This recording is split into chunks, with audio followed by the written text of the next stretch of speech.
Nope.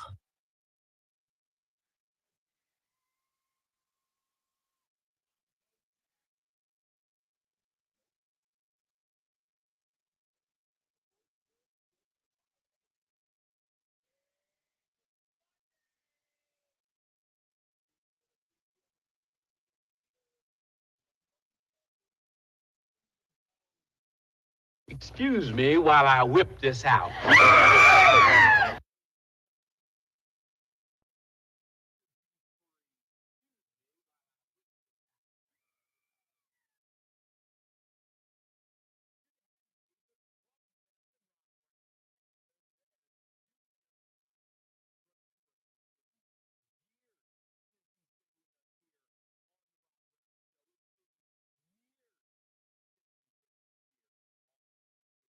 Lonzo is a superstar.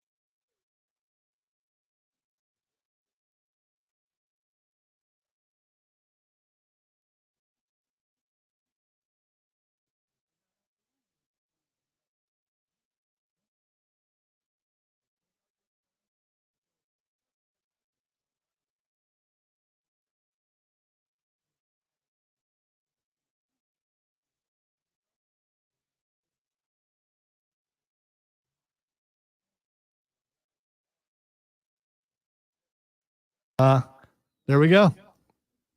We're getting an echo because your computer, and we were not in utility because geniuses think it's okay to zero out the board. Yeah.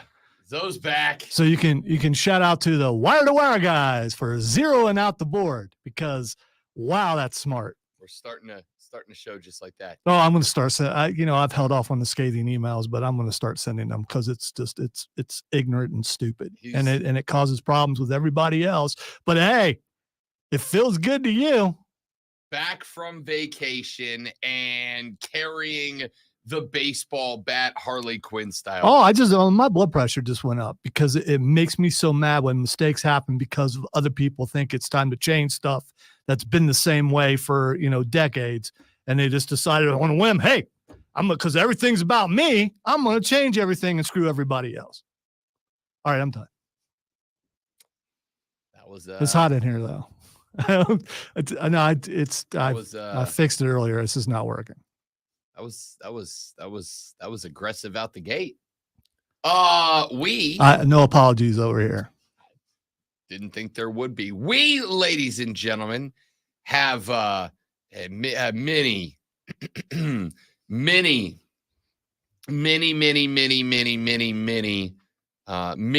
Hey, Rob. Many things to get to. Did anything happen while I was gone? Not much. No, so nothing's changed around here. Not much. There's nothing different. Okay. Not really. All right. Not really. You leave, you come back, you think everything's going to be the way it was when you left, and now it's not. No, it's pretty much same old. We do have a new show that starts. Why would we have a new show?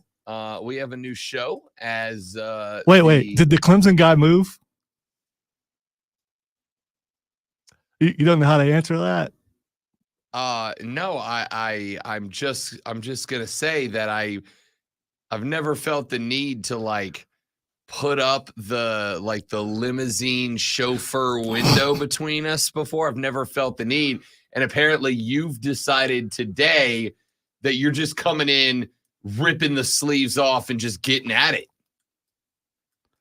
I've gotten a ton of emails from management, so I'm in all kinds of trouble. So I might as well, just compound it. Yeah, no, for sure. I gloves are off now. I mean, that person got promoted and he's no longer here. So it's like, when you were carrying a weight on your shoulder for like the world, for a while, and now that weight is lifted and there's freedom. And say you were a serf under tyrannical rule and then the tyrant decided to conquer realms elsewhere, and you walk out into the light and you're like, this daylight is good. I like daylight. I think I could dwell in it. It's like that.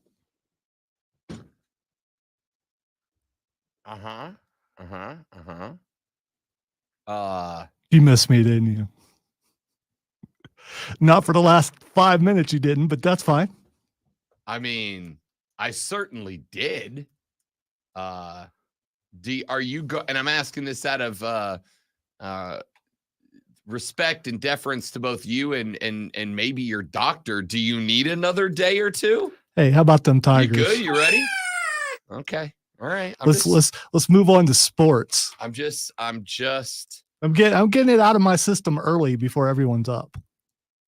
I mean, listen, for me, that's the best time for you to get it out of your system for sure. For sure. I got all kinds of stories, people. All kinds of stories. I haven't been told that I can't say them. All right, you're up. No, it's fine. Here we go. All right. So here's this. Nope, and we're not. What in the wide world of sports is going on here? Yeah, man, I don't really like usually doing this, but all those Fire Brownell guys can, kiss it. So, I mean, there's more to that quote, but I just wanted to play that. Oh, they tried to give it away, though. He's done an unbelievable job here. He's built this program for 14 years. He's been in the league for so long. Like, you don't get that every day. You don't get that everywhere. So, Brownell's an unbelievable coach. Obviously has a lot of strategies, a lot of techniques that he likes to do. That's why it's so successful. So, shout out to Coach making history. It's unbelievable for him. It's incredible. I mean, for 4 years, I've had to listen to the people hating on that man, and they don't understand how incredible he is behind doors, how genius he is, and the blessing he is to be at Clemson. There are people that support him thick and through, and we love that, and we love everybody. But everybody needs to know that Coach Brownell is arguably the best coach to come through Clemson in terms of X's and O's, and we're trying to prove that right now. Why can't they just leave this man alone? Was that PJ Hall at the beginning? That was Joe Girard and then PJ Hall. Okay, PJ Hall, the guy who tried to give the game away as many times as he could at the end of the game. Let's do a stupid foul. And despite what that other show put out, yesterday, that was absolutely a foul. I'm not kissing Clemson's butt. He put himself in situations several times during that game where he should not, hits big shots and then comes back and does a bonehead play, runs into a player. He tried his best to give it away, and Clemson won despite him. A guy who'd been there that long, you think he'd be, he deserved to be yelled at by Brad Brownell. Probably a little bit more than that.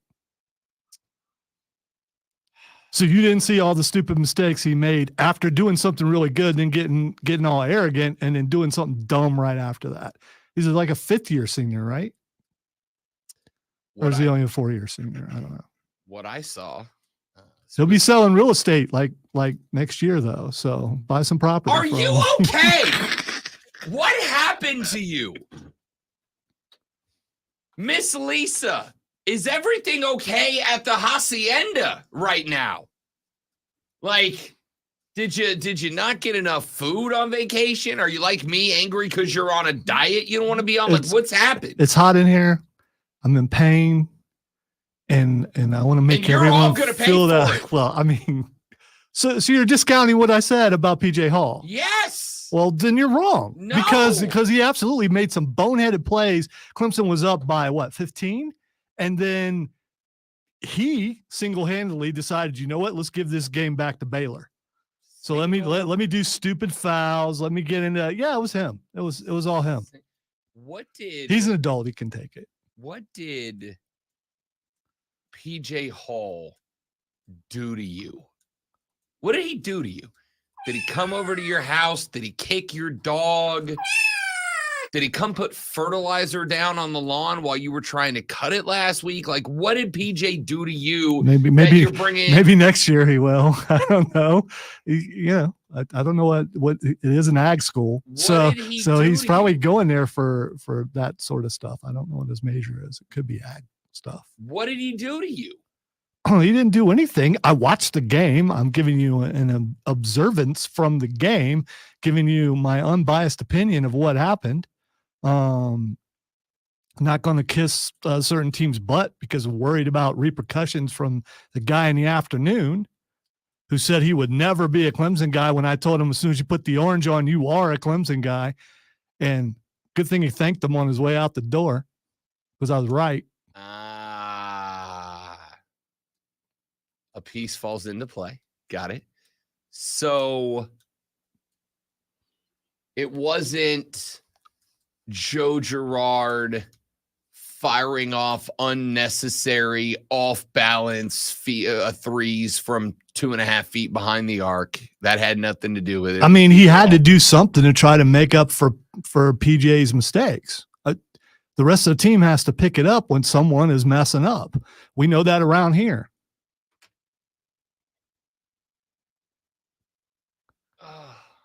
This is gonna. You're good. Yeah. So Clemson's on to the Sweet 16. Good for them. You guys get Brad Brownell, that wonderful man who's built a program according to the sound cuts for another 5 years because he made it into the Sweet 16. Like doing this, but all those Fire Brownell guys can kiss it. So kiss what? What should they kiss? Ow, man, that was harsh. There's a dramatic change in volume there, wasn't there? Yeah, because your other cuts are a little low, so I had to bring them up. Gotcha. I don't know why. I'll fix it. So Clemson is on their way to the Sweet 16. And I think the only person around here that's not shocked by that is me. Because of the thing that I told you all was happening while it was happening. And I acknowledge that I sucked in the bracket contest. Hey, Big Daddy, how you doing? Real bad, Corey, real bad. Yeah, because, I didn't fill one out, and I still did just as well as Rob did. Bracket contest not going well for me. Because but I didn't get an invite, but you absolutely did get I an was, I was invite. on vacation though. So, I was out in the yard and I would have picked Purdue to win it all. By the way, I'm just letting you know, I would have somehow picked, as I always do, a Big Ten Final Four, which could still, two of them could make it, right? Purdue, Indiana, I think. Are they on the same side? Indiana. Was it Indiana's Indiana? Not even in the tournament. Not Indiana. It's another one of those I schools. Illinois. That's it. Illinois. That's the one. That actually isn't a bad pick either. Yeah. That actually would have been. Hey, you might have given yourself a real good chance. My bracket not going great. However, Rob Brown yesterday on the books yesterday went 11-2 on the day with my picks. Clemson to cover, Clemson in the over, all that hit. Going into this thing, I was on a bunch of different shows. This one, BetMGM tonight, Bet for the Cycle, sat in yesterday morning on BetQL's 5-Star Weekend with Mario Herron. I was on what else? I was on like 3 different other BetQL shows. I did 2 shows out of market. I was very busy last week talking basketball on the radio. Thank you. He's a big ass boy, is what he is. God dang. And as I was okay, all right. You are uber aggressive. I was today. trying to. You are uber aggressive. Today. When one toots their own horn, what kind of horn is it? That's the You only need to horn calm I down. got. What kind of when you toot your own horn, what kind of horn is it? A metaphorical one. Well, it would be a trombone for you, I guess. Oh, I'm trombone guy now. No, because you play a trombone. I've seen you play the trombone. I have video evidence. So I said on all of those shows that I was on last week, that not only was I picking Clemson, that on top of picking Clemson, I was picking Clemson into the Sweet 16. And I got fired back upon by many. Now, in fairness, before some smartass hits me on the text line, as you inevitably will, I also picked South Carolina into the Sweet 16. Despite telling you that, I actually felt, to the contrary of the gambling public, I actually felt that South Carolina was in a much more difficult spot than Clemson was. I did not understand the love for the New Mexico Lobos over Clemson in round one. I thought Clemson was a better team. And I thought there was a narrative crafted. It was a Jim Rome. That's a Jim Rome guys, right? The Lobos. The Lobos. So you can blame him. He probably, had it. It wasn't just him. Clemson was the most bet against favorite in the, or I shouldn't say higher seed in the entire first round. There's this thing called history. And if you look at history, you can see how teams normally do. And a lot of people were going on history because they usually collapse. PJ tried to make that happen yesterday, but it didn't. And now they're in the Sweet 16. So I went on. His hair also bothers me. It's just because I'm not sure that's real. Well, we can't all have your majestic mane grade. Yeah, I know. I keep my wig on tight. So especially today. I went on all these shows and I said, I actually think Clemson's got a better chance at the Sweet 16 than anybody gives them credit for. I bet on them to win round one. I bet on them to win in round two. And the reason why is I genuinely think a lot of people are looking at a couple of results late in the year and are not taking into consideration what this team was for the entire length of the year. I think a lot of people are looking at the Boston College loss in the ACC tournament and deciding, well, that's what this team is. I think a lot of people were looking at the loss at Wake Forest and thinking, well, that's Wake Forest. That's what this team is. I think a lot of people were looking at the Notre Dame loss and saying that's what this team is. While the entire time I was trying to tell you, no, this team is that, but this team is also the team that beat Alabama, the team that beat South Carolina, the team that beat North Carolina in Chapel Hill, the team that beat Duke. By the way, three of those teams that I just mentioned, all second-round teams, all tournament teams.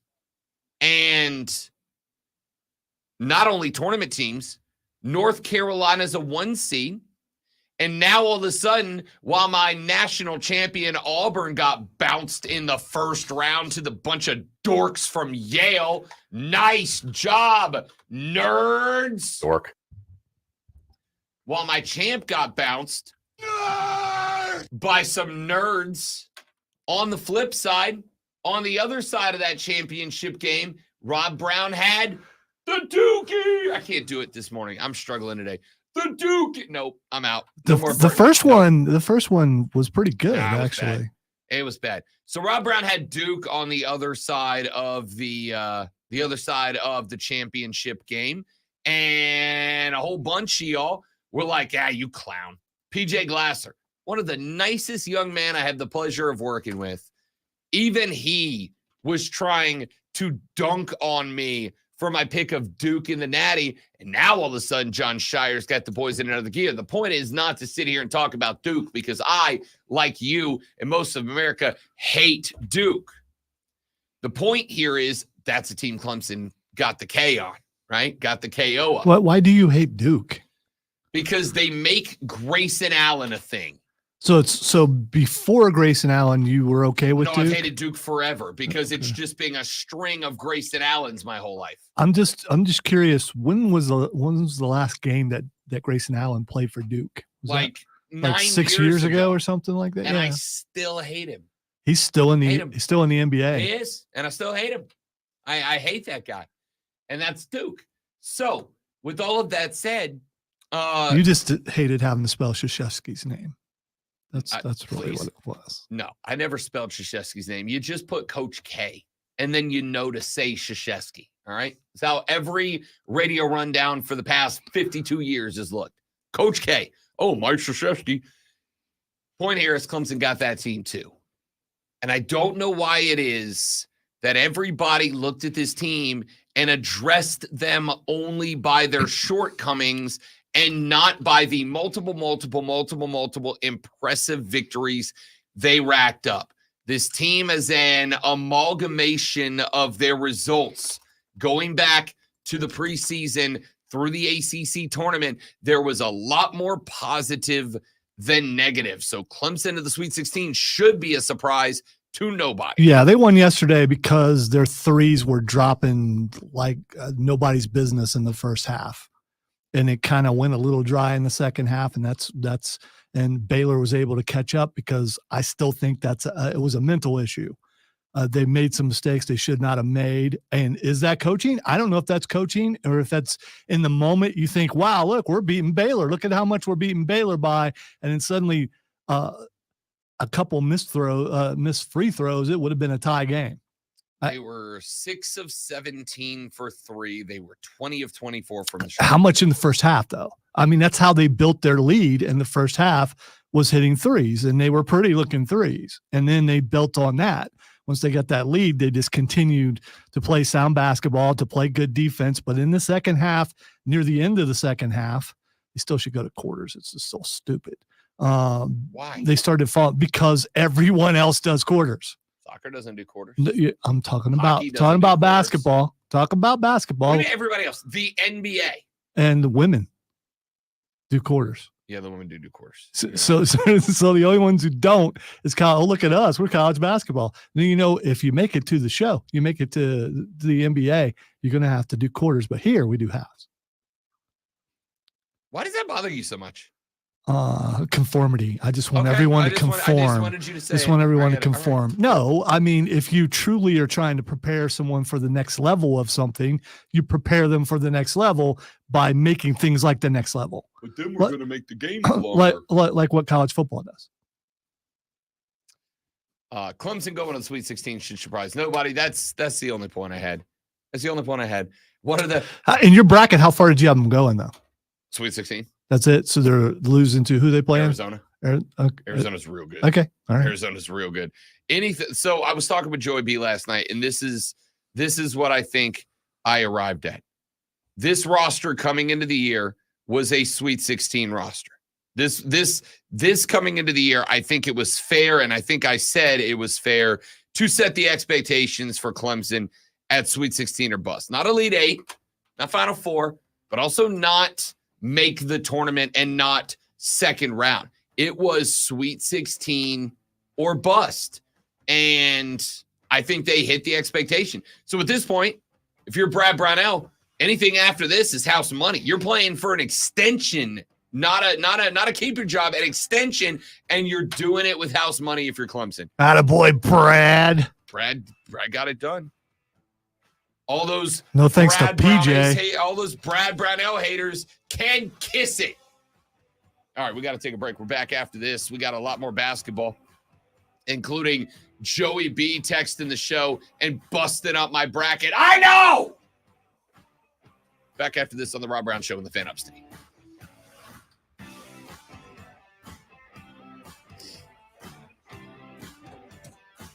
All right, let's write a sports flash. I don't know, Trey. I don't think I was too negative. I think I was as far as the PJ Hall stuff, that was not, I was not joking. I was serious. I was waiting to see him cost them the game, which he nearly did. And I think he being the leader of that team, he should be the example. And what he nearly led them to was a loss. Would they have won without him? No. But they nearly lost because of him.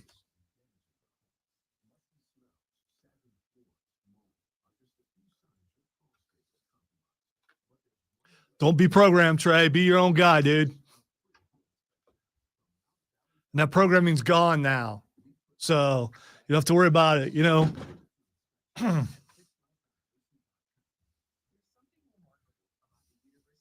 Slap that Kool-Aid away. He's gone. Just slap slap it away. I do have I don't know if you guys knew this. It's still going to be a Clemson show though, but that's fine.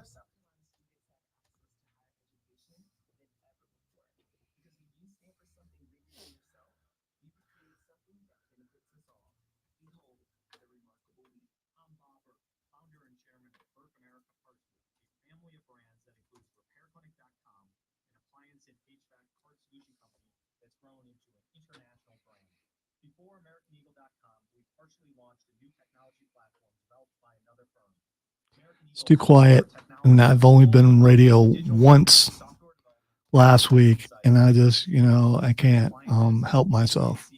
I can though. I can just turn my mic off. I'll stop at 7.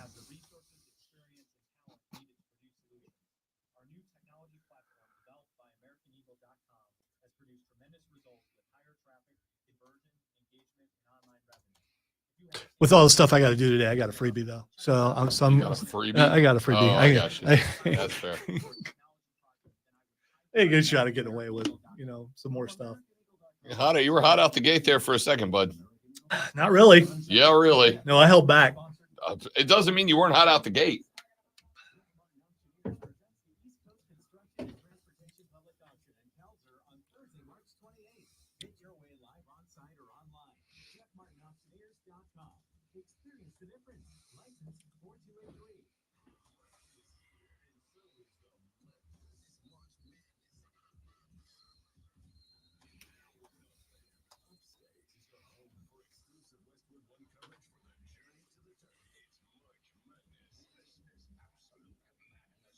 Madness. Are we though? I mean, because we weren't really. I mean, we just got, well, anyway. What the heck is that? It's weird.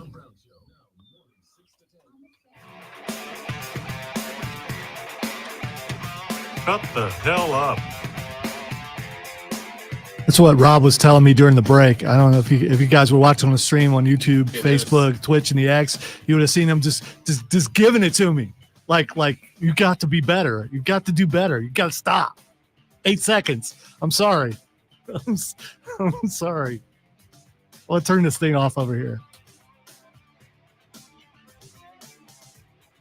The Rob Brown Show is back on its radio. On the radio, your radio, our radio. I don't know. It's on the radio. It's the Fan Upstate. Welcome back, ladies and gentlemen.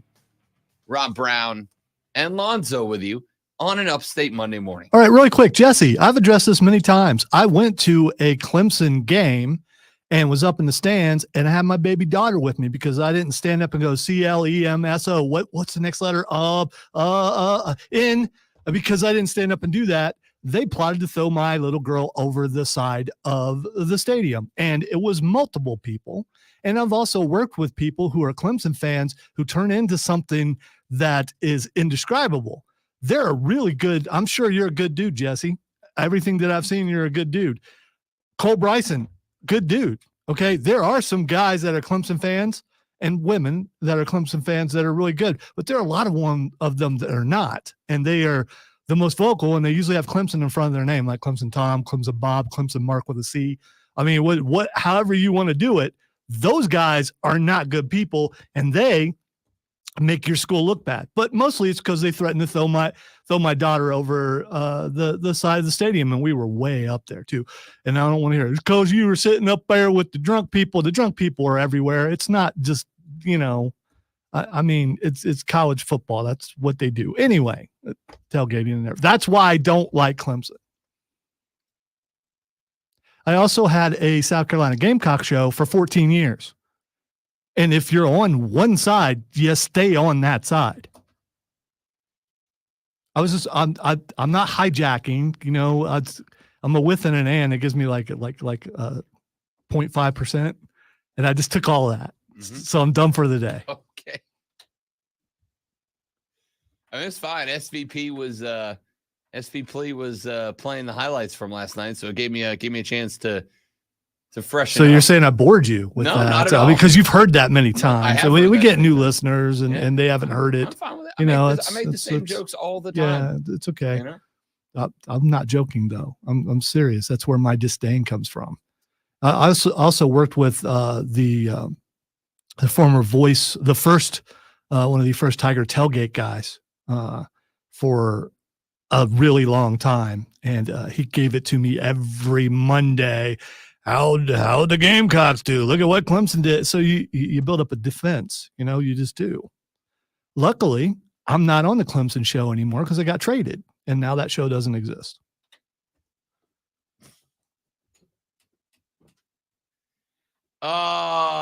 Let's see here. I'm pushing away from the microphone now. So, Clemson 72-64 winners over Baylor. You may have heard. PJ Hall, 11 points on 4 of 11 shooting, 3 of 4 from the stripe, ended up with 3 boards. How is he not? Somebody from Clemson will have to explain this to me. How is PJ Hall? This stat line from PJ Hall. You know what? I'm going to say I'm coming around a little bit here, Zoe. He had some big moments, including that block on the kid from Baylor with like. It was a really good block. It really was. Maybe game-saving block. And you know, he had a killer slam, and then he turned around and ran right into a Baylor player on the other end. That, I mean, he had good plays followed by stupid plays. Nah, I'm gonna argue at that point in the game. He's sitting on 4 fouls. He's been sitting on 4 fouls for a while. He has become a nuisance. By the way, the refs set on their whistle. He could have fouled out a lot sooner than what he did. So he's sitting on 4 fouls for like a while. I think, in fact, I'm almost intrigued by this because I felt like Baylor should have been, the minute he got on 4 fouls, Baylor should have been going after him every possession, right? I would have been sending runners. I would have been driving, penetrating in the middle. I would have said, if you end up with the ball, I want you going right at 4. If you end up with the ball, I want you going directly at 4, right at his chest. Go get him. Go get that foul. And it wasn't until late that it happened. But here's what I'm looking at. I'm looking at PJ Hall, 19 minutes, 4 of 11 on the floor, 0 of 1 from the arc, 3 of 4 from the stripe. He had 3 total rebounds, 1 assist, no steals, 1 block, 2 turnovers, 5 fouls. And as I look at the different media outlets today, it's PJ Hall, PJ Hall, PJ Hall, PJ Hall, PJ Hall. That's that's not an All-American stat line. That's not an All-American stat line. 11 points on 4 of 11 from the floor and 3 of 4 from the stripe. Like, PJ Hall, to me, is not the guy that deserves credit for this. PJ Hall has been out rebounded by Shefflin like every game for the past month and a half. Like, every day for the past month and a half. You got 20 points out of Hunter, of 5 of 10, better shooting percentage from the floor, 3 of 5 from deep, better, 7 of 8 from the stripe, better, had 1 fewer rebound than your All-American center, 6 assists from the guard spot. The more I look at this, I'm not going to say Lonzo's right, because I don't think PJ Hall was like trying to give the game away late. I am going to say this game was not won and lost by PJ Hall. This game was won and lost by Shefflin and Hunter. And I mean, I guess in Girard, but like Joe Girard did not have his best night last night. 4 of 9 from the field, 1 of 5 from deep. He did knock down all 4 free throws, came up with 3 boards, 3 assists, and 1 steal.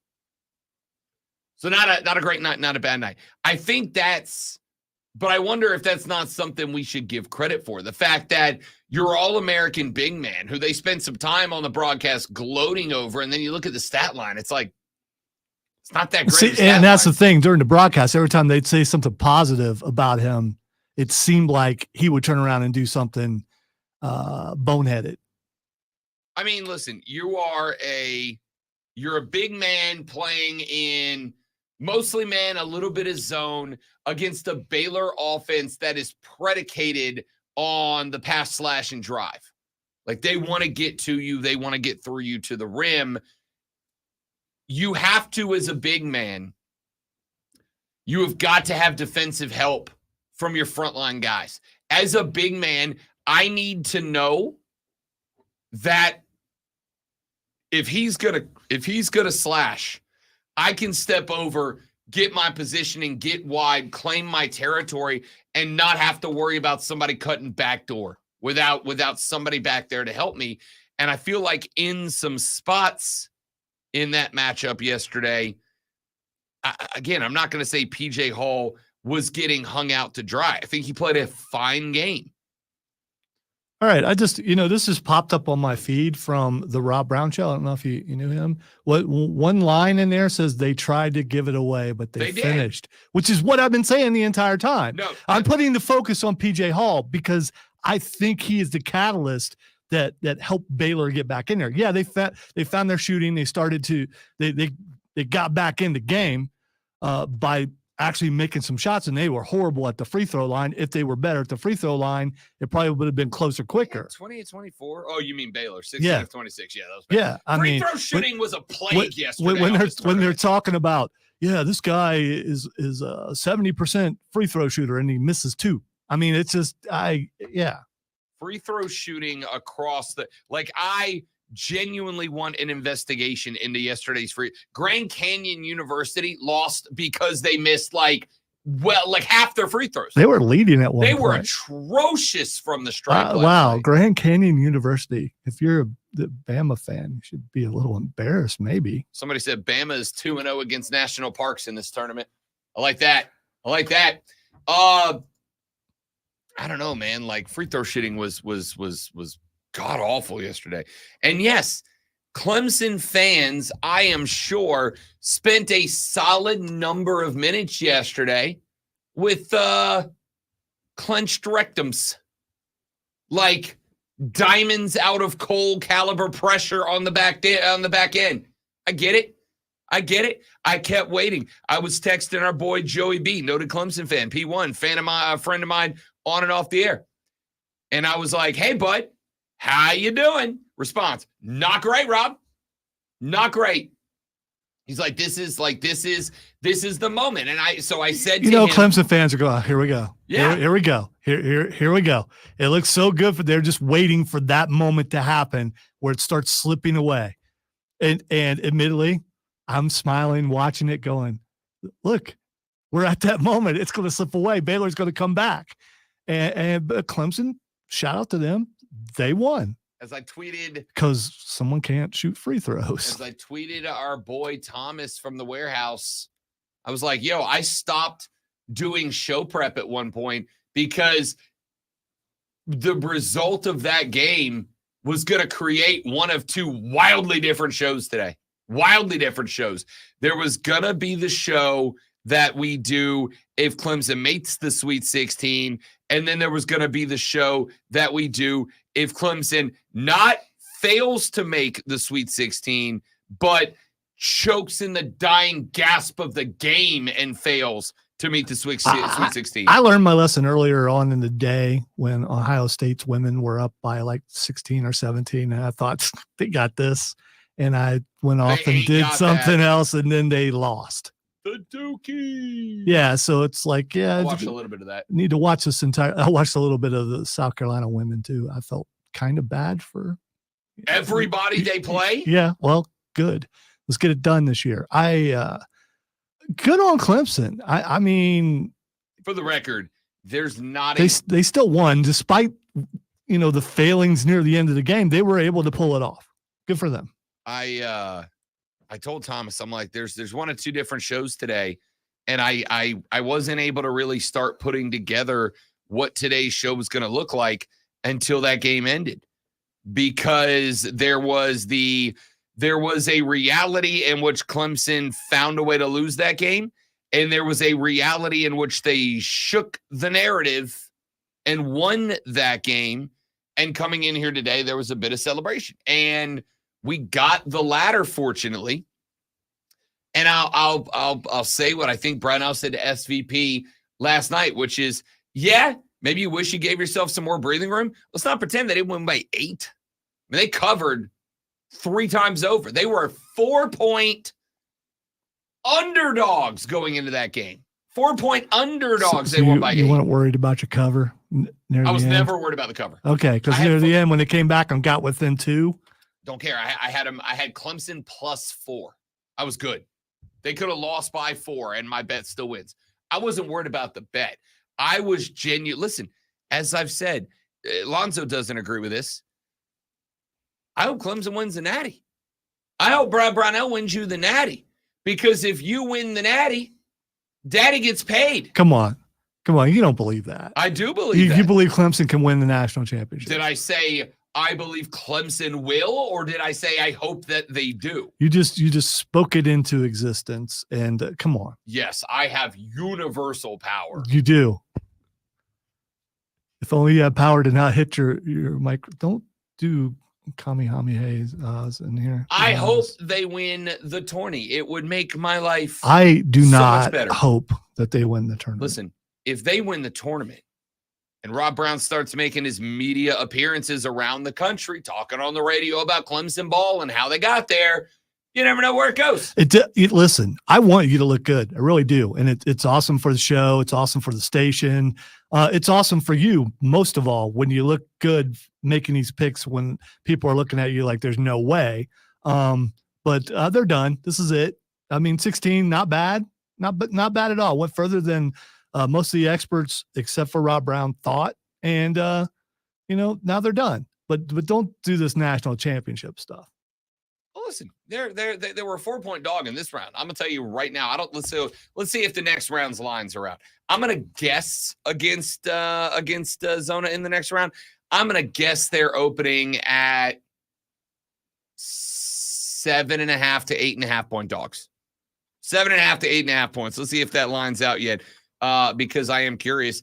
And while I say that, I will also say it's time to get a break. Bang, 7.5 point dogs. On the nose. Man, I'm good at this. Golly, I'm good at this. Clemson, 7.5 point dogs. Over under set at 152.5. Clemson plus 260 on the money line. I almost took Clemson money line in the last one. I decided to just play for the cover. Wish I would have taken the money line. What are you going to do? A dub's a dub, even if it's not the dub you wanted.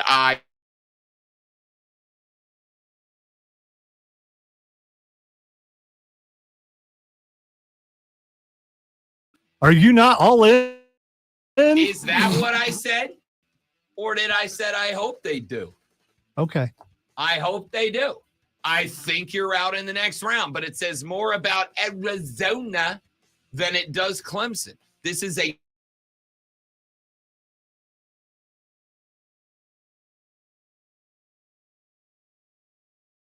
$71,307. Start your checks with Fan. We'll read them when we come back on the Rob Brown Show in the Fan Upstate.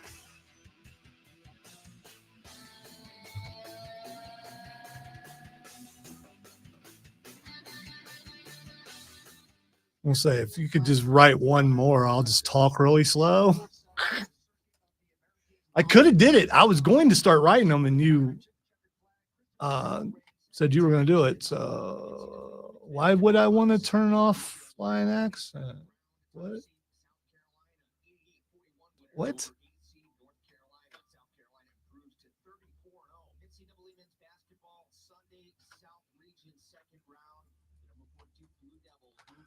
Everything going crazy up in here.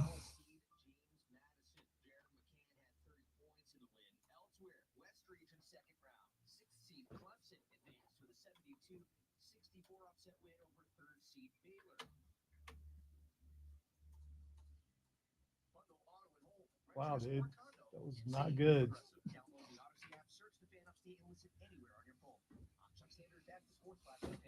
Speaking of someone who should have talked slower.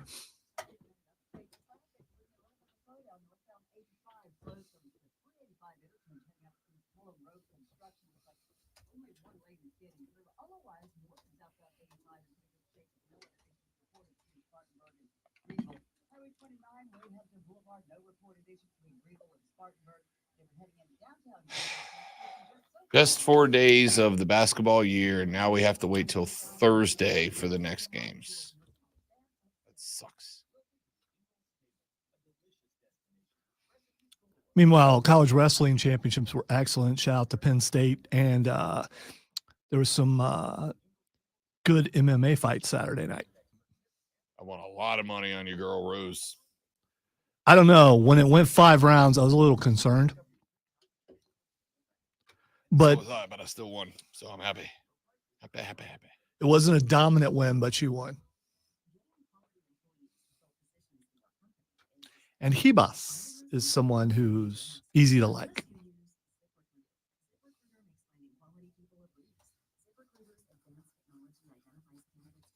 There's just something about when they fight in the Apex that you just lose because you lose the crowd and you lose all that. I mean, that adrenaline, that crowd.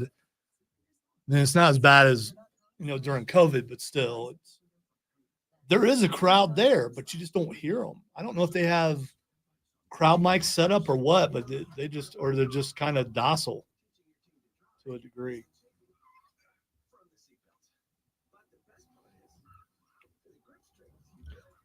And I like how they're going with the 300 motif for UFC 300. I didn't watch any of it. Yeah, they got so UFC 300's coming up, and they've got like 300 from 300. They're using that kind of font, and it looks like a very, very good. You all right? Yeah, you okay? Oh, was not. Thought I had less in the can than I did. Cool. They're billing it as the best card that they've ever done. I don't know if it's that, but it's pretty good.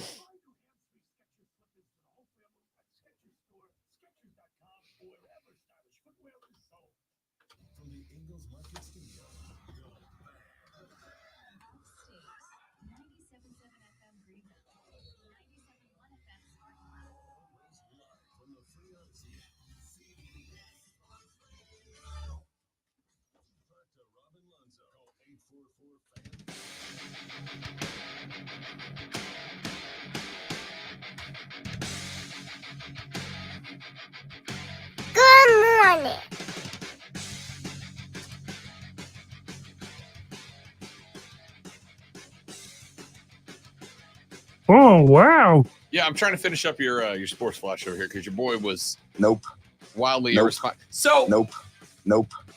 all right, okay. I'm trying to get you to not throw yourself under the bus. I mean, I'm trying to help you here, and you just don't want. I was gonna say why it's not written. I was just Okay, gonna all say right, it's not written. all right. That's not me coming at you. It's me trying to help you. I'm gonna go ahead and say anybody who has to be at work at 5 a.m, you get the occasional late hall pass. I'm gonna say you go ahead and get a freebie every now and then. What does one do? You know what's the worst part about the fact that my phone didn't accept the charge last night and therefore died in the night because I stay on my phone late into the evening? You know what the worst part about it is? Is that you're not prepared in a way where you have an actual alarm clock also with a battery backup, so you have 3 alarms. I mean, that's just being prepared. Okay, what were you going to say? Well, nothing now. Now I just feel like a jackass. Thank you very much. I know it's so 20th century to have an alarm clock, but in our case, it's probably a good move. I have an Alexa. Which is also plugged in. I don't know if I pulled it out of the wall. So I didn't have time to check because the fiance woke me up like, hey, you should probably get going. Dude, why are you here? Yeah. I was like, get going. It's like 4:00 in the morning. She's like, it's 5:30. Uh-oh. Rob Brown's a shower in the morning guy. Not this morning. I feel gross right now. Real gross.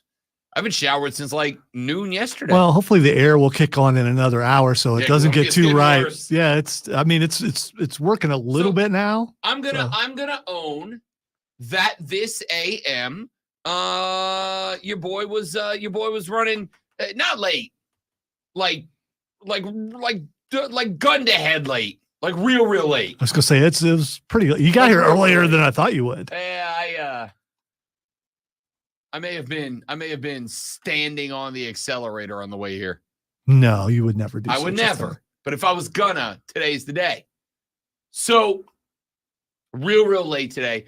For those of you that are morning people, for those of you that are those people who spend too much time, frankly, trying to convince me, oh, you know, I used to be like you, but then my body just got used to waking up early. I can't even sleep in on the weekends anymore.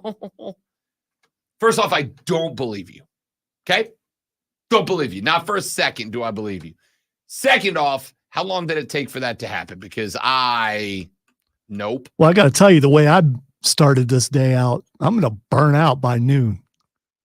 So, I mean, you know, I'm usually ready to go in the morning, more so than you. But yeah, well, I went literal stand on the accelerator on the way here to work to be here on time. And I'm fueled on hate. So, I mean, spite, vengeance. Someone's up now though, so I'm trying to quell it. We got our email indicator. You were spitting fire out of the gate. Say hello to the bad guy. It's incredible. All right.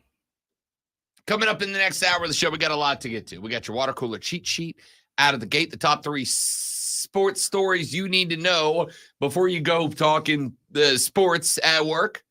We have got to address the NCAA tournament as a whole. We will do that. We have got a couple of bits of news and notes out of Charlotte, North Carolina that we got to address for the Carolina Panthers. I got some NBA discussion and Team USA. 2-0, una más over Mexico last night. 3 Nations Cup appearances, 3 Nations Cup trophies as Tyler Adams hit one of the most redonkulous goals I've ever seen in my life. So we're going to talk about that coming up in the next hour. It's going to be a busy second hour of the show. All right. And I think I've bought myself enough time to finish up writing the sports slash. So now, Alonzo. Yeah, don't do it while I'm doing it though, because that's going to be distracting. Because I'm going to have to read it off the screen as opposed to printing it out, which I like to do. Ohtani is scheduled to speak to the media. Let me find the time and then I'll be done. We're just going to say this afternoon. This afternoon. Sports Flash! There's that button. There it is. A sweet result for the Clemson Tigers as they advance to the Sweet 16 with a 72-64 win over the Baylor Bears last night. Chase Hunter led the Tigers with 20 points, including 3 of 5 from behind the arc, while Joe Girard III had 13. The Tigers will face the Arizona Wildcats in the round of 16 on Thursday night at 7:09. Very specific there. Dodger star Shohei Ohtani will break his silence when he addresses the media this afternoon, just less than a week after the Dodgers fired his longtime friend and interpreter. Shohei will make his first comments through a new interpreter. The Ohtani camp originally claimed the $4.5 million wired out was to cover the former interpreter's gambling debt. Then days later, asked for an investigation for potential theft. Ohtani is scheduled to speak to the media this afternoon. The Rob Brown Show continues.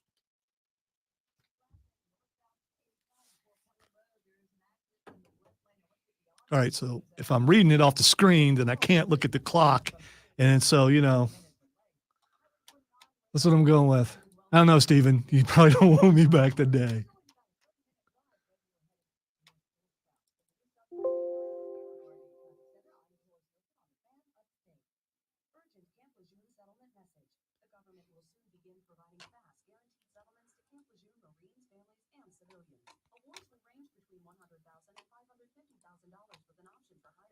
Steven, it's not his fault. He was not the one running the show. Going long though, I can't. That's just yeah.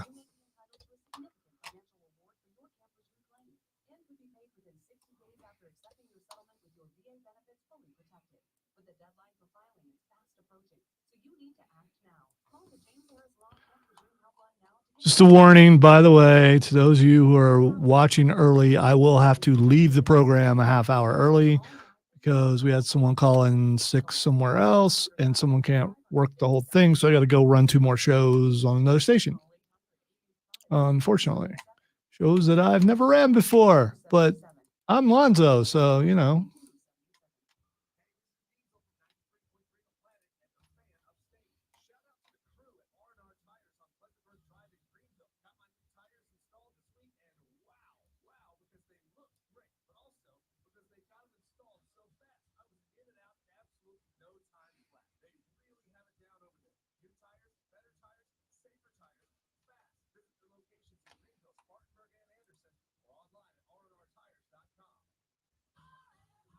That's weird.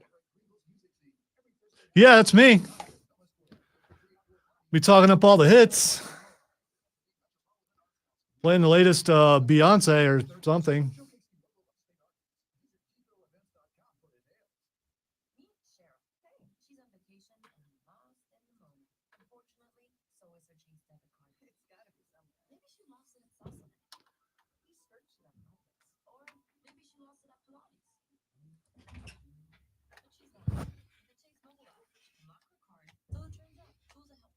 We're just going to go with those 3. I'm fine with those 3. I was only able to read 2 because they were really long. So, no, because I'm going to print it. That's why I'm asking.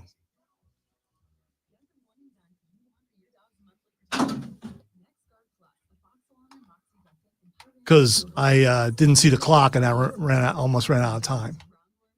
That's why I really printed out so I can turn this way and look at the clock while I'm reading. Because I got 2 eyes. One can be on the paper and one can be on the screen.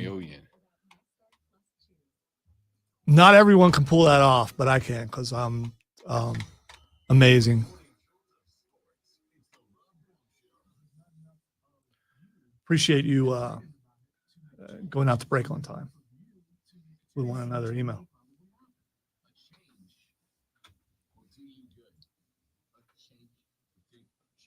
Tournament? Is it supposed to be last night because I say tournament because that's how the word's spelled. It is how the word's spelled, but hey feller, you're in the South. The heck are you doing? Brandon was very upset by the fact that I said tournament and it turned into a whole thing. Sounds riveting. I won't go back and listen, but I mean, you I'm sure you've given a wonderful description. I made a big joke out of it about how I'm excited to see Weezer on tour this year. That's funny. We were talking about a band on tour. Cameron is thinking about going to Oak Run.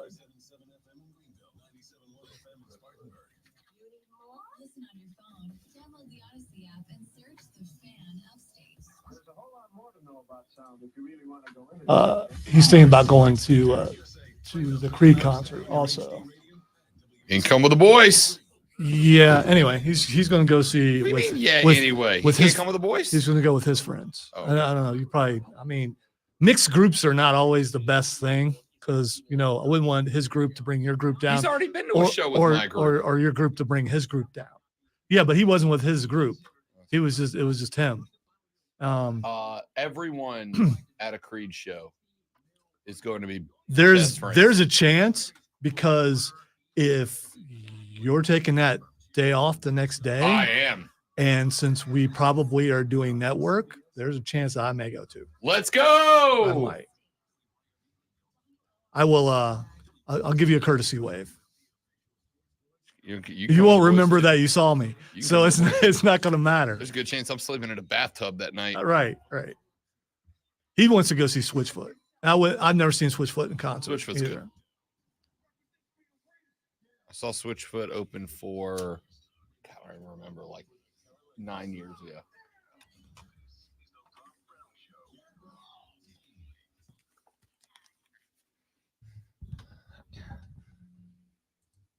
Lonzo just told me he might go to the Creed show. Pretty pumped about that. Pretty pumped about Lonzo coming to party with the boys. Yeah, that's The boys are going to be wild that night. again. I will find out if we have people that are going to be there, and then I'll just go with those people Pumped. and be backstage and that type of stuff because I know people. You don't get those kind of privileges. Okay. I don't know why you don't take advantage of those kind of privileges. Because I'm just a working class fella. Is that what it is? I'm just a blue collar boy. Is that all it All is? right? Okay. I don't take advantages of perks of the job. All right. Mm-hmm. I don't hit people with the "Do you know who I am?" I don't need to. I wonder if that works in Michigan.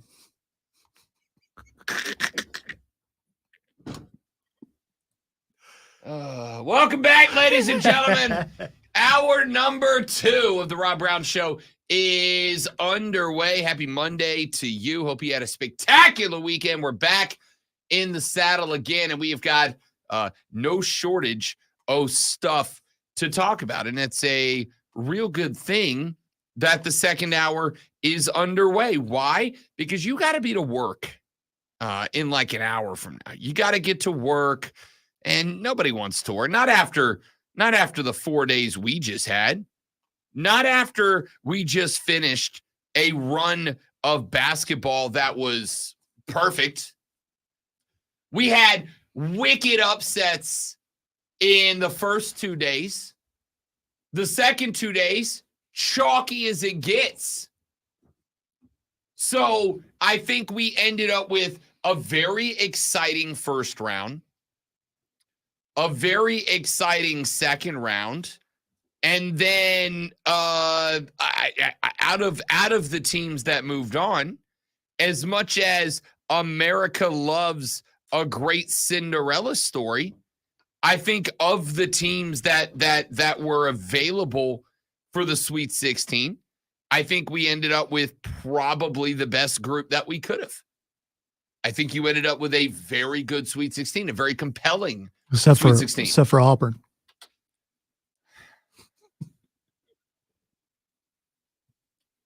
Dude, do you want another week of vacation? I'll let you have it. Do you need it? I feel like I've got 4 more weeks. I don't need you to allow me. I'm just saying, it sounds like executive starts with an E. I don't know if you knew that. You could maybe use a little hammock time, is all I'm saying. The hammock time was awesome. I feel like you could use more of it, to be honest with you. Until that hawk started flying around up there, and I was like, "Yep, time to go in." I don't think a hawk's carrying you off, bud. Oh, I'm not worried about that. I'm worried about my eyes being scratched out or something, or getting impaled by a beak. It could happen. Could hit some turbulence or something, Okay, move the hammock inside. I just feel like you need some hammock time. I feel like the BP is a little high this AM for you.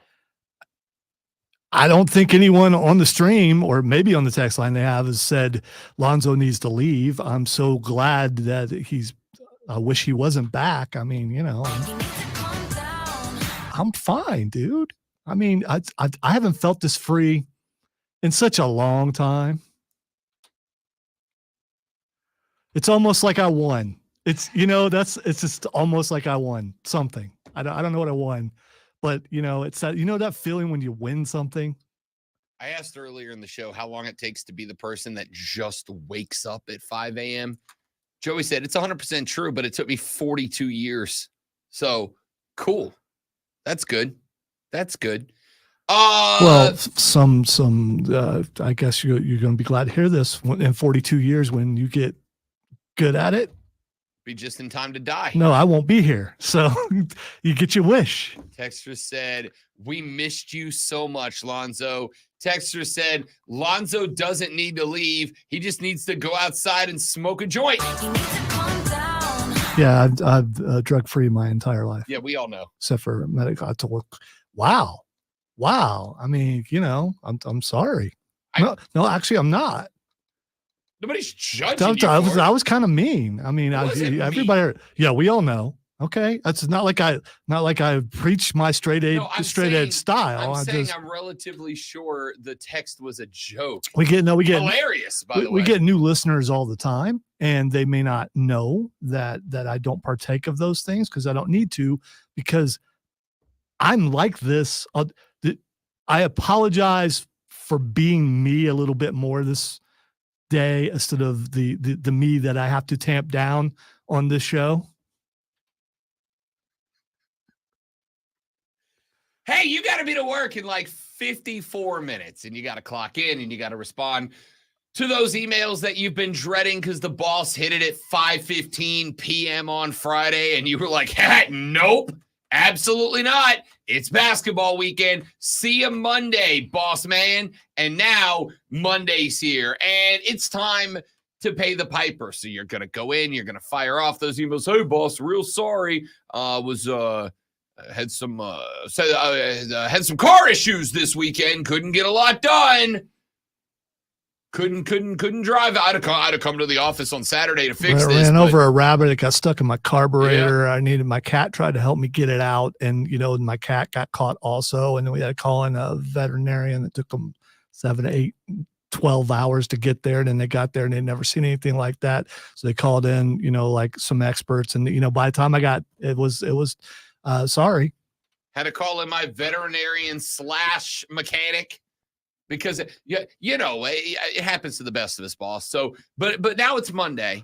Cats and cars. And give us a call. And now I'm real ready to work. Now I'm real ready to work. And so then you're going to work for like 26 minutes.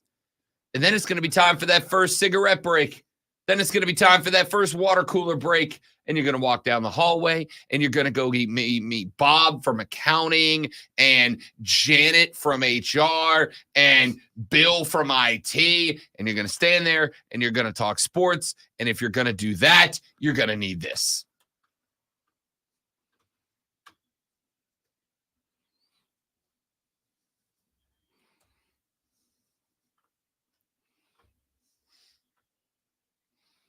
You must chill.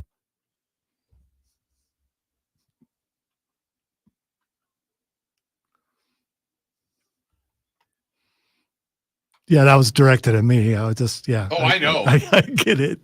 I know. Like I didn't think it was at me. I'm very chill this AM. I'm chill this AM for you at this point. 7264, your final Brad Brownell is the topic of item number 1. I forgot to say item number 1, but then I walked back to, I'm very good at this. I'm very good at this. Yeah, I was right there with you. It's almost like I never went on vacation. 72-64, your final. The Clemson Tigers knock off the Baylor Bears. They move on to the Sweet 16, and Shefflin 4-6 from the floor, 1 of 2 from deep. He had 11 for PJ Hall as well. It was Chase Hunter who picked up and did the yeoman's work here. 20 points on 5 of 10 shooting, including 3 of 5 from deep, 7 of 8 from the stripe, where the Tigers as a whole went 20 of 24. Here's what I loved about this as a whole. They got out-rebounded by the Baylor Bears, but they had a better floor shooting percentage, 49% to 39%. They had a better three-point shooting percentage, 35.3% to 25%. Now, I will acknowledge partially because Baylor was jacking up threes at the end of the game, trying to close the gap. And more importantly, owned the free throw stripe, 20 of 24 for 83.5% versus the 16 of 26 for the Baylor Bears when it was all said and done. Also helped Baylor to just 7 assists on the game. That's good defense. If you can keep an assist number down in the single digits, you've got a real good chance to win the basketball game. Now, you did turn it over a handful of times. 8 steals combined for the Baylor Bears last night, but just about every other statistic went the way of Clemson. Not complete domination, obviously, as late in the game, the Bears were actually able to sneak it back into a 2-point game and get real close. Not real close. I am talking clench up and make a diamond close late in that game. Thank you, PJ. But when push come to shove, Clemson got it done. And in the post-game presser, actually, it wasn't even in the post-game presser. Not in the post-game presser, just in the locker room after it was all said and done, there were some comments made by a couple of players. These players would be Joe Girard and PJ Hall. Yeah, man, I don't really like usually doing this, but all those Fire Brownell guys can, kiss it. So, he's done an unbelievable job here. He's built this program for 14 years. He's been in the league for so long. Like, you don't get that every day. You don't get that everywhere. So, Ardell's an unbelievable coach. Obviously has a lot of strategies, a lot of techniques that he likes to do. That's why it's so successful. So, shout out to Coach making history. It's unbelievable for him. It's incredible. I mean, for 4 years I've had to listen to the people hating on that man, and they don't understand how incredible he is behind doors, how genius he is, and the blessing he is to be at Clemson. There are people that support him thick and through, and we love that, and we love everybody, but everybody needs to know that Coach Brownell is arguably the best coach to come through Clemson in terms of X's and O's, and we're trying to prove that right now. Yeah, man, I don't really like usually. All right, got it. That's Joe Girard and PJ Hall. Arguably the two leaders of this basketball, not arguably, the two leaders of this basketball team.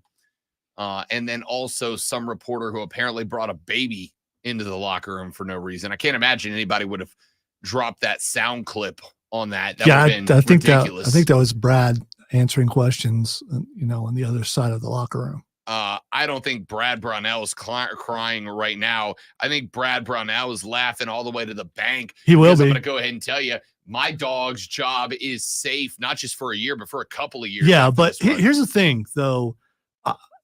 Clemson, watch them fire him because he did something that most coaches would get an extension, and they'll just turn around and do the opposite. No, they won't.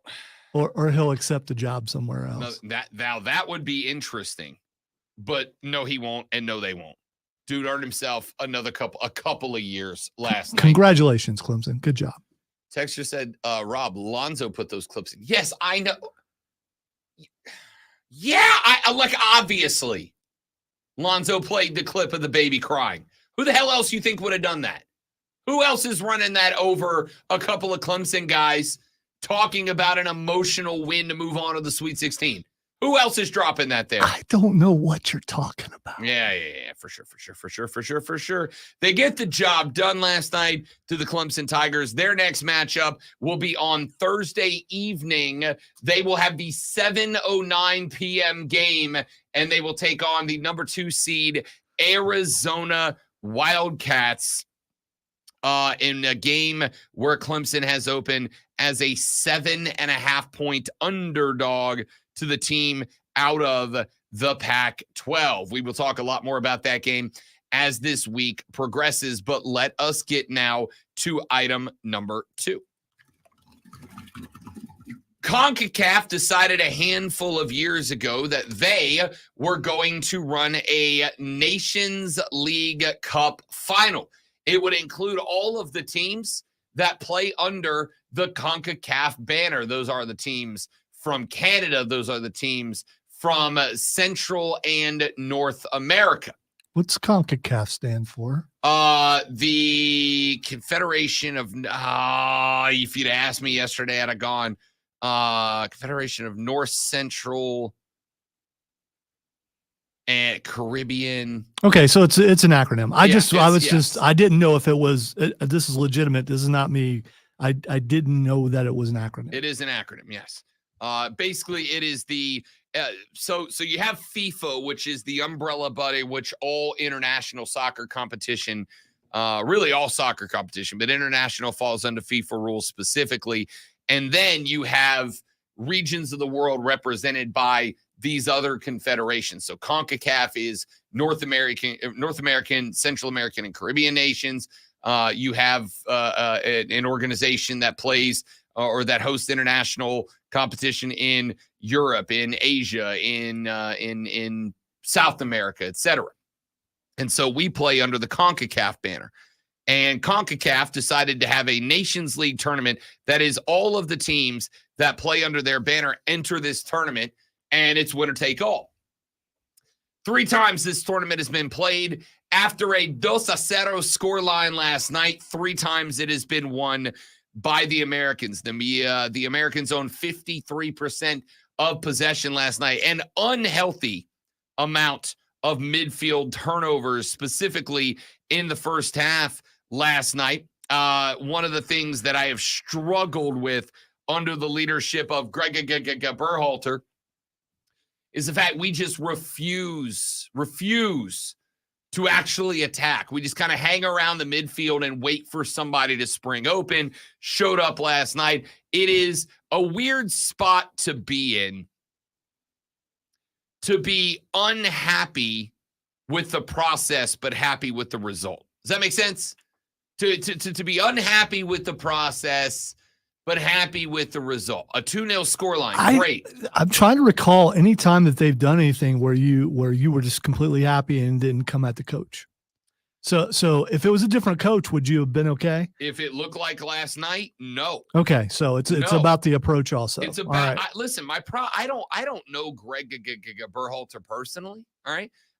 John Harkes does, former coach of the Greenville Triumph, friend of the show, friend of mine. Harkes, he's a friend of Berhalter. And I've talked to him off the radio about Berhalter. And he's like, Berhalter's a good dude. He's a good guy. He cares. He loves his kids. The kids like him.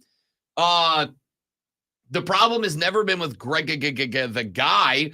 It's about the coaching, which I think lacks a lot to be desired. For whatever reason, we have the most creative and threatening front third that this roster maybe has ever had. And yet our style of play is to hang around the midfield and hope you get a runner every now and then and send it up to the runner. It's like, no, we need to press on the attack. We're afraid to get burned by the counter. And I get it. Our back line was disappointing last night, too. Allowed Mexico 9 shots. Only 2 of them were on goal, but they were ripping. That being said, 53% of the possession belonged to the Americans. 6 shots on goal out of 11 attempts. 13 fouls committed, 14 for Mexico. 4 yellow cards handed to the Mexicans, just 1 for the United States. 7 corner kicks and a pair of saves, but it was Tyler Adams hitting the bangerest banger I've ever seen. I don't know. You know what? Screw it. Here's Ream and Weah. We're getting running it towards that back line.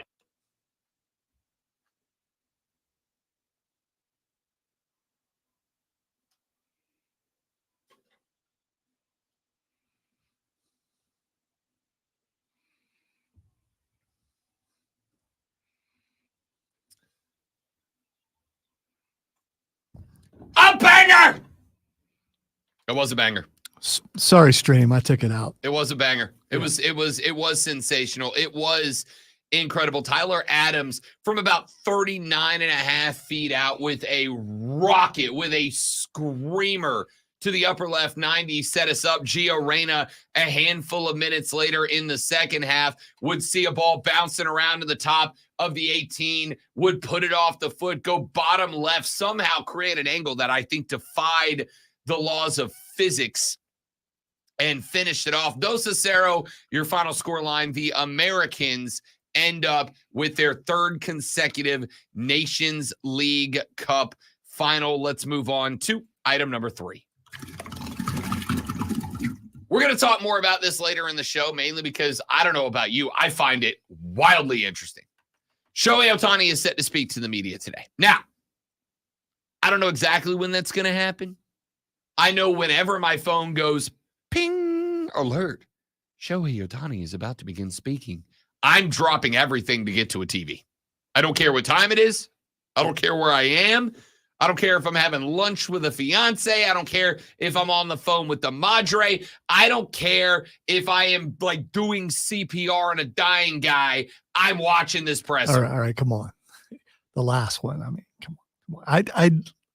If this was any other player, wouldn't they already be suspended pending the investigation? Not necessarily, because again, there's a lot of different ways to look at this. On Saturday, I was on Bet for the Cycle with former Major League Baseball player Cody Decker. Cody Decker told us one of the things when you enter the league, just like any other job, if you're a young player getting into the league, there's a whole orientation process. And one of the orientation processes is to run you through stuff like this. And Deck said one of the things that they tell you is not don't gamble, but don't gamble on baseball, obviously, and do not have any contact at all with people that are involved with gambling that are not licensed to do so. This all started after there was an investigation into an illegal book service that Shohei Ohtani's name was ultimately connected to. The reason, however, that Shohei Ohtani is not suspended is because we've got nothing from law enforcement other than his name got found on a ledger. But here's the thing. That does not mean that Shohei did anything. It also means he didn't do anything. But you don't punish a guy based on what he might have done. You punish him on what he did. So the MLB decided that they are going to launch an investigation now. I called them out on BetMGM tonight last Thursday after the story broke. Ryan was like, yo, what's your biggest takeaway from this? And my biggest takeaway last Thursday before the investigation from Major League Baseball was, if this is Gavin Lux, if this is Ozzie Albies, if this is Tim Anderson, if this is any other baseball player, MLB immediately launched an investigation. But this is Shohei Ohtani. This is a guy who is worth, not an exaggeration, he's worth $1 billion to Major League Baseball. He's worth $1 billion to the Dodgers. He's probably worth more than that to Major League Baseball, because as baseball is continuing to try to grab footholds internationally, Shohei Ohtani is maybe the most famous Asian athlete ever on planet Earth. All right, the guy who supposedly did this was his translator. His translator, okay, and friend of like a decade and almost two. And so the reason this story is compelling is because initially the translator came out and said, I was in the hole 4.5 mil due to some bad gambling. Shohei found out about it. Shohei told me that he was real mad, but he was going to cover my debt because he didn't want me to get into trouble.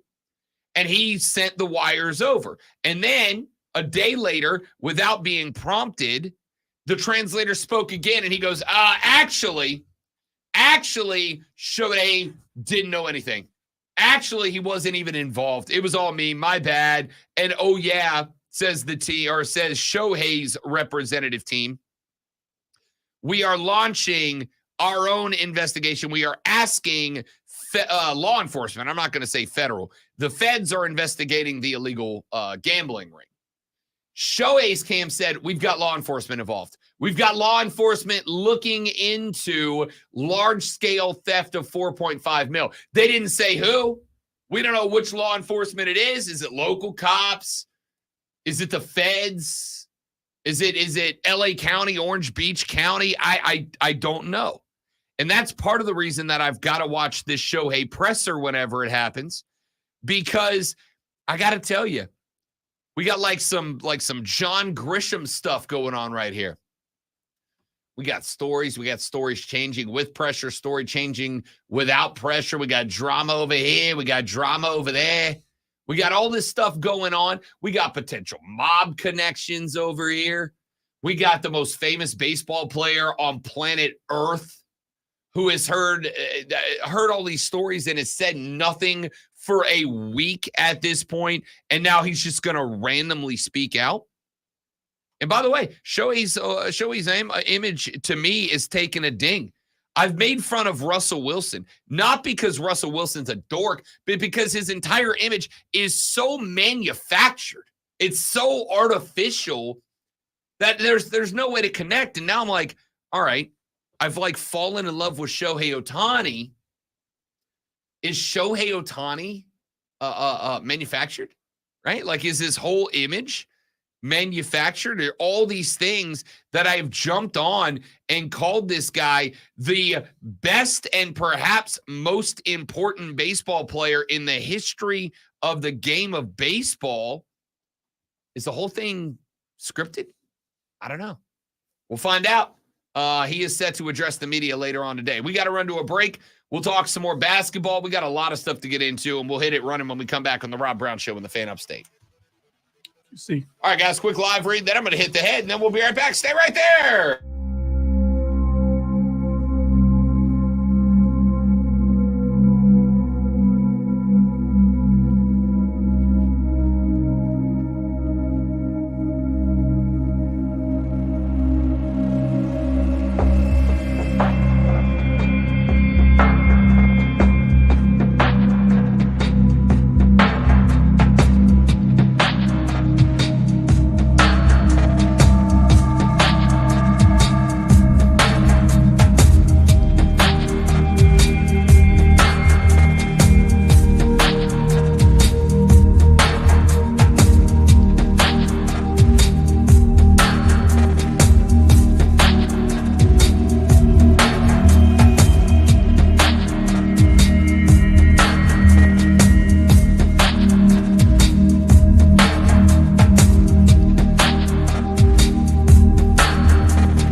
The Rob Brown Show carries on. It's the Fan Upstate. Short segment here because Rob's bad at looking at the clock. That's on me. So let's get some stuff in here, shall we? The Gamecocks of South Carolina on the women's side are exceptional. They scored a lot of points on North Carolina. They were trying to sell that on us as a potential, I'm not going to say upset, good game. 88-41 is your final. Thrashed the Tar Heels. They moved to 34-0 and advanced to their 10th consecutive Sweet 16 with the victory over the 8 seed who finished their season at 20-13. South Carolina gets the winner of Indiana and Oklahoma coming up on Friday. Camila Cardoso returned from a 1-game suspension, 12 points, 10 boards, had just 6 in the first meeting between the two teams in November. She had that many in the first quarter yesterday. It was the freshman that paced the 18-0 run from South Carolina that capped off the first quarter, helping the Gamecocks to put doubt away about that game for the rest of it. Tessa Johnson knocking down threes. Foley had 3 and picked up 2 steals and a block on defense in the first quarter. Gamecocks assisted on 14 of 19 first-half baskets. 5 different players finished with double-digit scoring. Foley had 20, made 4 threes just 2 days after setting a career high with 5 against Presbyterian. Sophomore forward Chloe Kitts added 12 as well. Johnson and sophomore forward Ashlyn Watkins each had 11 in the game. The Gamecocks were just about perfect in this game, which is what you wanted to see because they struggled a little bit last November against North Carolina, but they blew past the Tar Heels in the first half, shot 59% from the field, shot 8 of 10 from behind the arc, went at one point on a 30-2 run that started in the first quarter and ended with 4 minutes left in the first half, extending the lead to 33 before the Tar Heels made another bucket in that early 9-minute period. The Gamecocks went 5 of 6 from behind the arc, while North Carolina missed 13 consecutive buckets during that run. Aren't you a little concerned that they haven't been tested yet? Yeah. Well, not in the tournament they haven't been. I mean, South Carolina had a couple of games in the regular season. Against LSU and some other teams like that. Sure. Yeah, I know. But in the tournament, it just, especially after last year, I think a little bit of a challenge would help them. The team is wildly confident. I think sometimes. I mean, they are that good, obviously. They are. Let's be clear. There are 2 teams in America that have any chance of beating this team. There's 2, LSU and Iowa. That's it. This is a 3-horse race. It's been a 3-horse race from the beginning. And when the brackets came out, I pointed out South Carolina of those 3 teams got the best draw. Why? Because LSU and Iowa were both on the opposite side of the bracket. South Carolina will only have to face one of them. If Iowa or LSU want to win the Natty this year, one of them will have to beat 2 of these teams. More than likely, unless somebody pulls the upset of the month, of the week, of the year, of the century on this side of the bracket and knocks off South Carolina in the final 2 games before the Final Four, which, sorry, I don't see happening. There's only 2 teams that can beat South Carolina. They are Iowa and LSU. And whoever squares off against South Carolina in the Natty, either Iowa or LSU, whoever squares off against that team in the Natty will have to have beaten the other and then beat South Carolina. However, great one, if your belief in being challenged, being important is a good belief, then one of those teams will have an advantage because they will have had to fight through a scrap in order to get to South Carolina. They will be at that point, I'm not going to say the better team, but I will say the more battle-tested team at that point. Is there an advantage to that? Is there an advantage to being battle tested? Is there an advantage to having to go through the meat grinder to get to a championship game? If the answer is yes, then Iowa/LSU are going to be in a better spot. That being said, sometimes you're just better than everybody else. And for a team that, again, as we've talked about, for a team that was coming into this year expecting to be in a rebuild, right? This was the year that Dawn Staley's gals were going to have to take a step back. It wasn't going to be an option.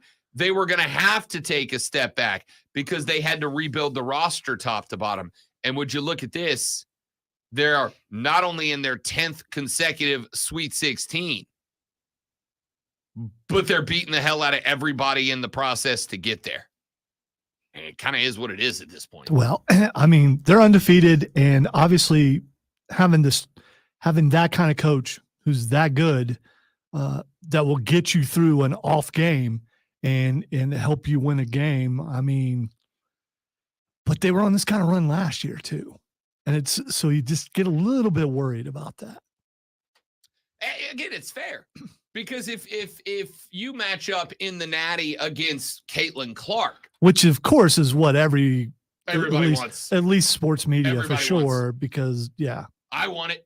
I'm not even going to hold back. I want Caitlin Clark v. South Carolina. 1,000% I do. I want that only if South Carolina wins, but listen, as with all the other teams, I did like that her dad told her to shut up when she was complaining. That was great. If you haven't seen it yet, there are two things. Number one, there is a to me, very compelling write-up on Caitlin Clark on ESPN, like a super in-depth from a reporter who kind of followed her around for a couple of months, went to some different games, interviewed her family, interviewed teammates, interviewed coaches, whatever.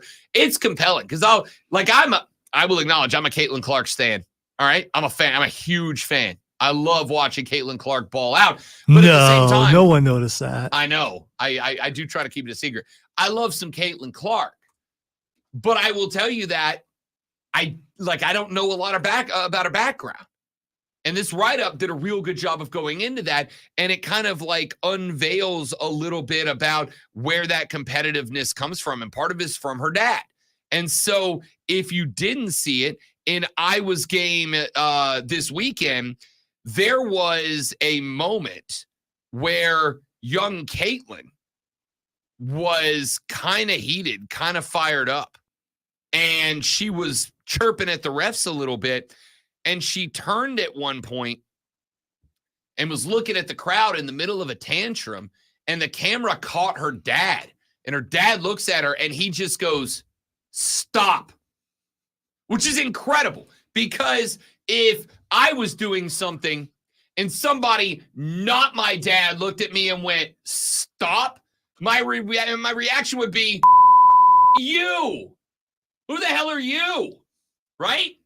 But if your dad looks at you, I don't know about you guys. I had a great relationship with my dad. I'm very fortunate about that. I understand I'm one of the lucky ones. But if I was balling and the old man looked at me and went, "Stop," I stopped, right? Sometimes you somebody's got to be that reality checker for you.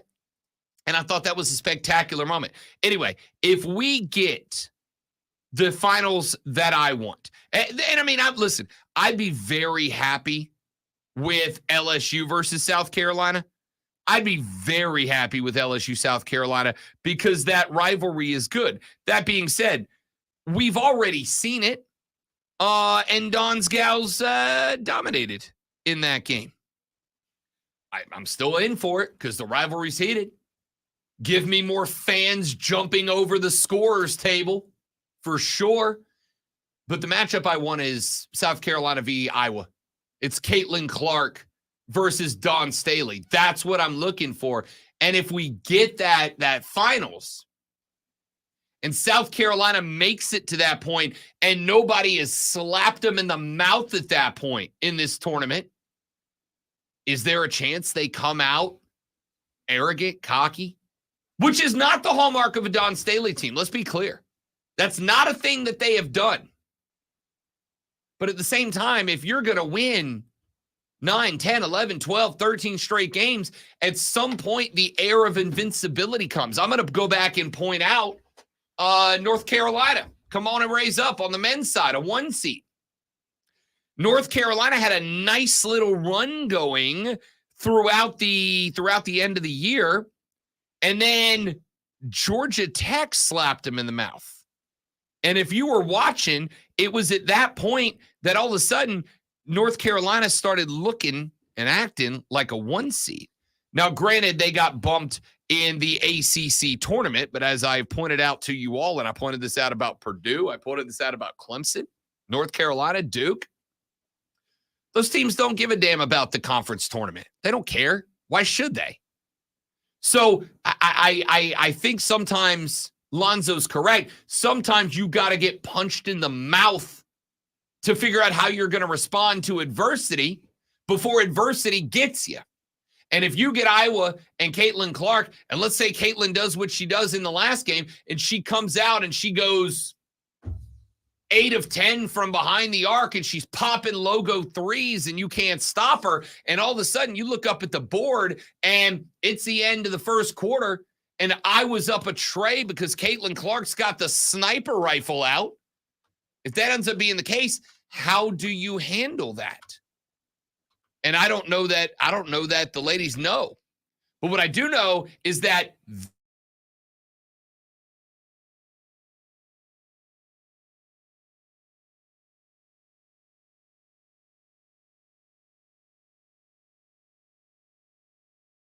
Friday in the Sweet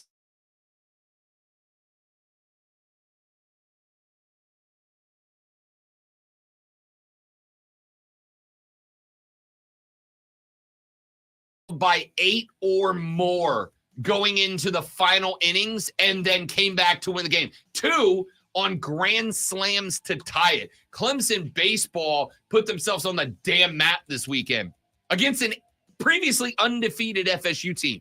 We will talk about that. Texture said, should we say Brad is safe now? ACC repping 25% of the Sweet 16. That's from UNC Chris.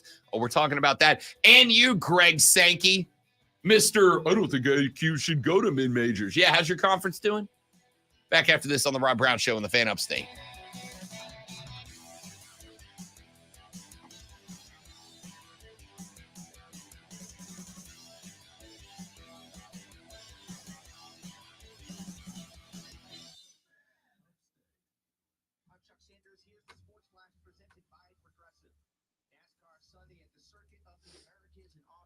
By the way, Steven, Ghostbusters, good, not great. Had a really good first act, but the second half, it just went downhill. And I think like the writing was really good, and they just stopped writing good after a certain point.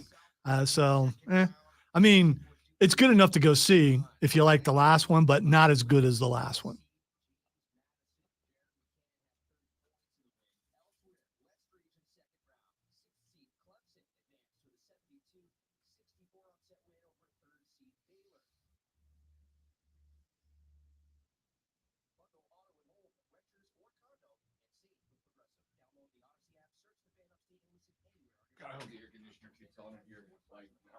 Excuse me, guys. I'll be right back.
I would never.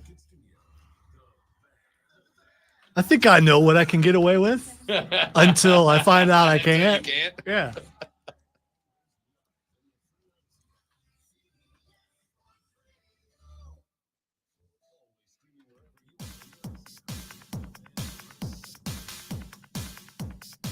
Wrapping up the second hour of the radio broadcast. Rob and Lonzo with you here on the Rob Brown Show and the Fan Upstate. Man, I don't care how you slice it. Not once but twice last night, the CONCACAF Nations League final had to be suspended because the Mexican fans just will not stop saying that thing that they have been told time and time again to stop saying and to stop doing. Did it not once, but twice. Got play suspended once. And by the way, thanks for creating a world in which the Americans are up 4-0, trying to stop a Mexican frontline assault on the goal, needing to make up a pair of goals to force extra time. And not once but twice, the Mexican fans decided to be jerks and get play stopped, which meant 4 minutes of time that they could have been mounting an assault. 4 minutes just evaporated just like that. Thanks for making our lives easier.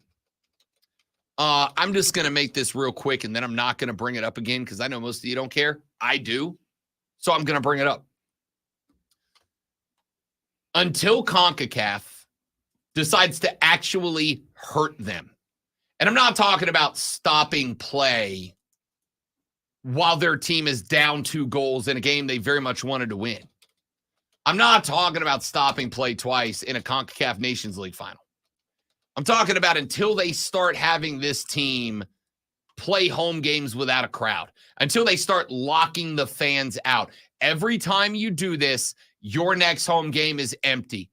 You will be watching your team on TV because you will not be welcome in the stadium. Every time that they do this, instead of taking an actual step to fix the problem, you ensure that the problem will continue. And if you don't know what the problem is, okay, like you can go do research. I'm not gonna bring it up because I know I'm gonna start getting it's just woke, Rob. Whatever. Okay, there's no place for slurs in sports. None. There's just not. There's no place on this radio station for them. There's no place in sports for them at all. Period. So until CONCACAF starts actually doing something about it, you're just going to get the same old story, same old song and dance over and over. And I'm tired of it, man. Again, I appreciate the Mexican fans last night. And let's be real clear.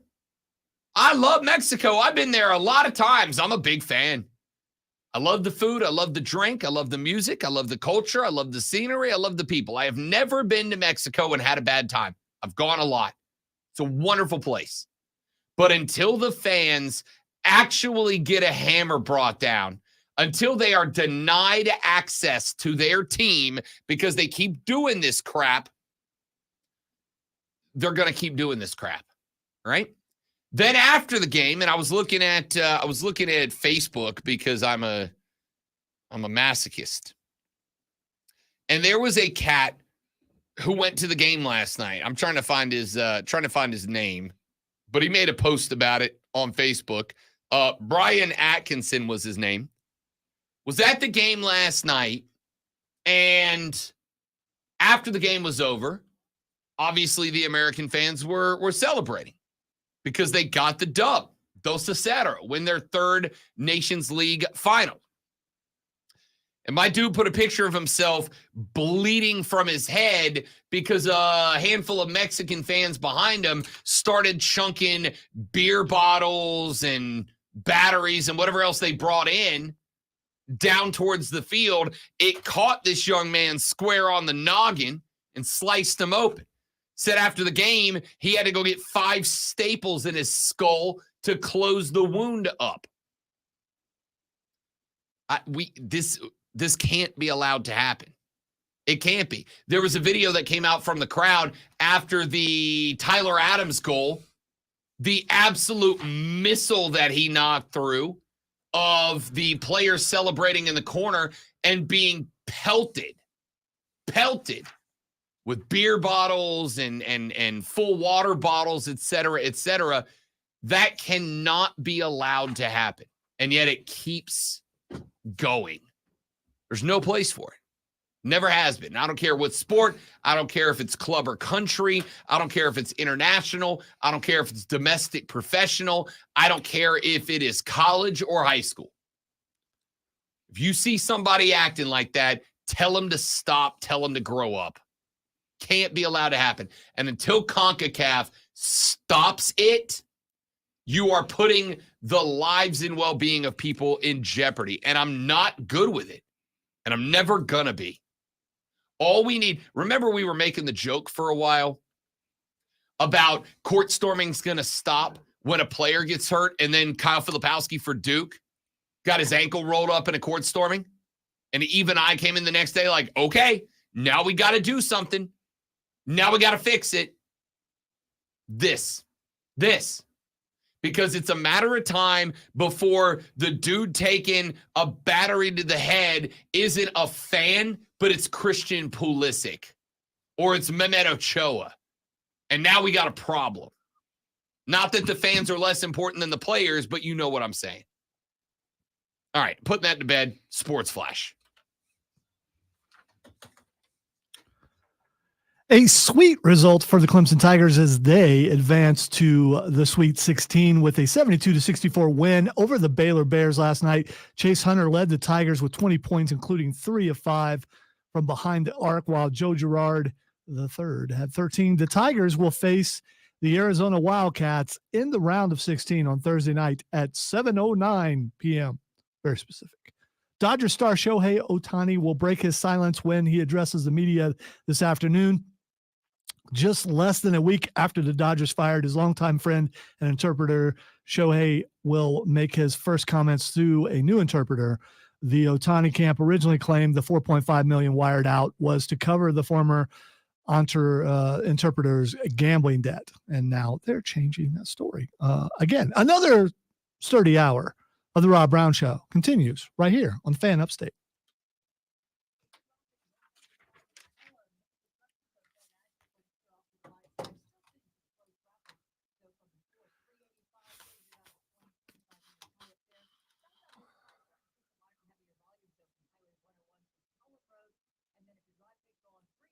Or maybe anyone, Trey.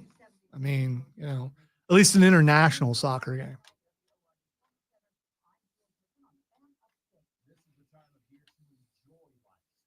Don't think you really hear about that kind of stuff happening here.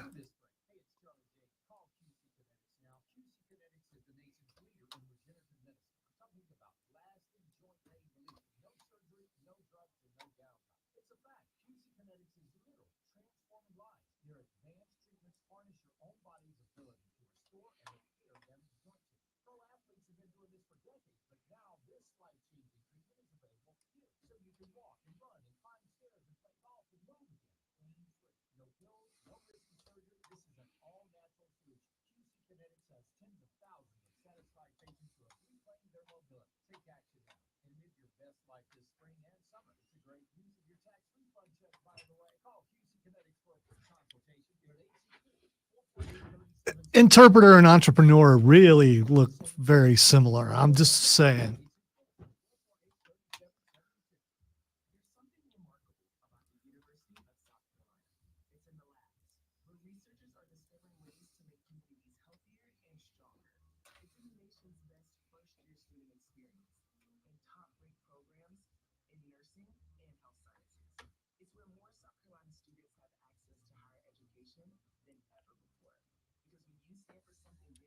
So hopefully someone's not paying attention to the fact that you went over. Oh. Yeah, I did.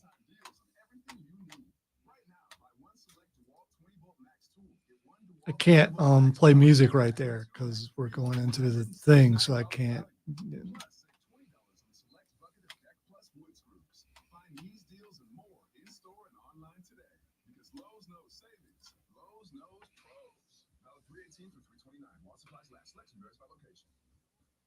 It's not going to be that much because I eliminated a promo, but John Blau at 8:40. Please don't let me forget.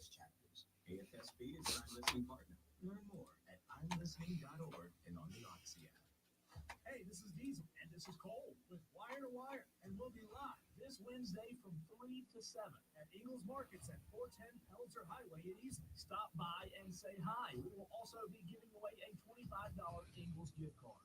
Pluto TV is TV the way it should be, free. With over I gotta talk to him about that. TV shows costing zeros of dollars. So if you want to watch shows Monotone like read. The Walking Dead, CSI, Star Trek, or The Price is Right, well, The Price is Right. It's free. Hit movies like Braveheart, Sonic the Hedgehog, Anchorman, The Legend of Ron Burgundy, or Mean Girls won't cost you a thing because everything is free. All you have to do is download the app, which, by the way, is also free. Pluto TV. Stream now, pay never.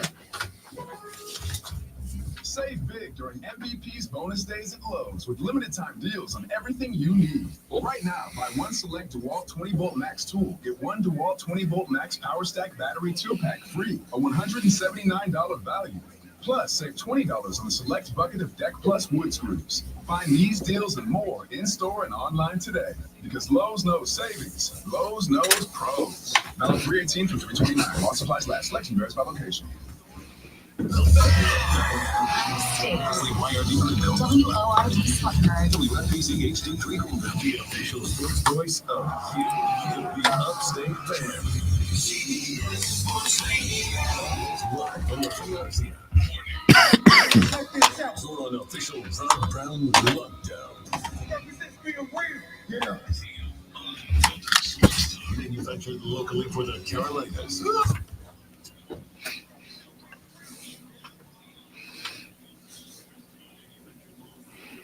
Yeah!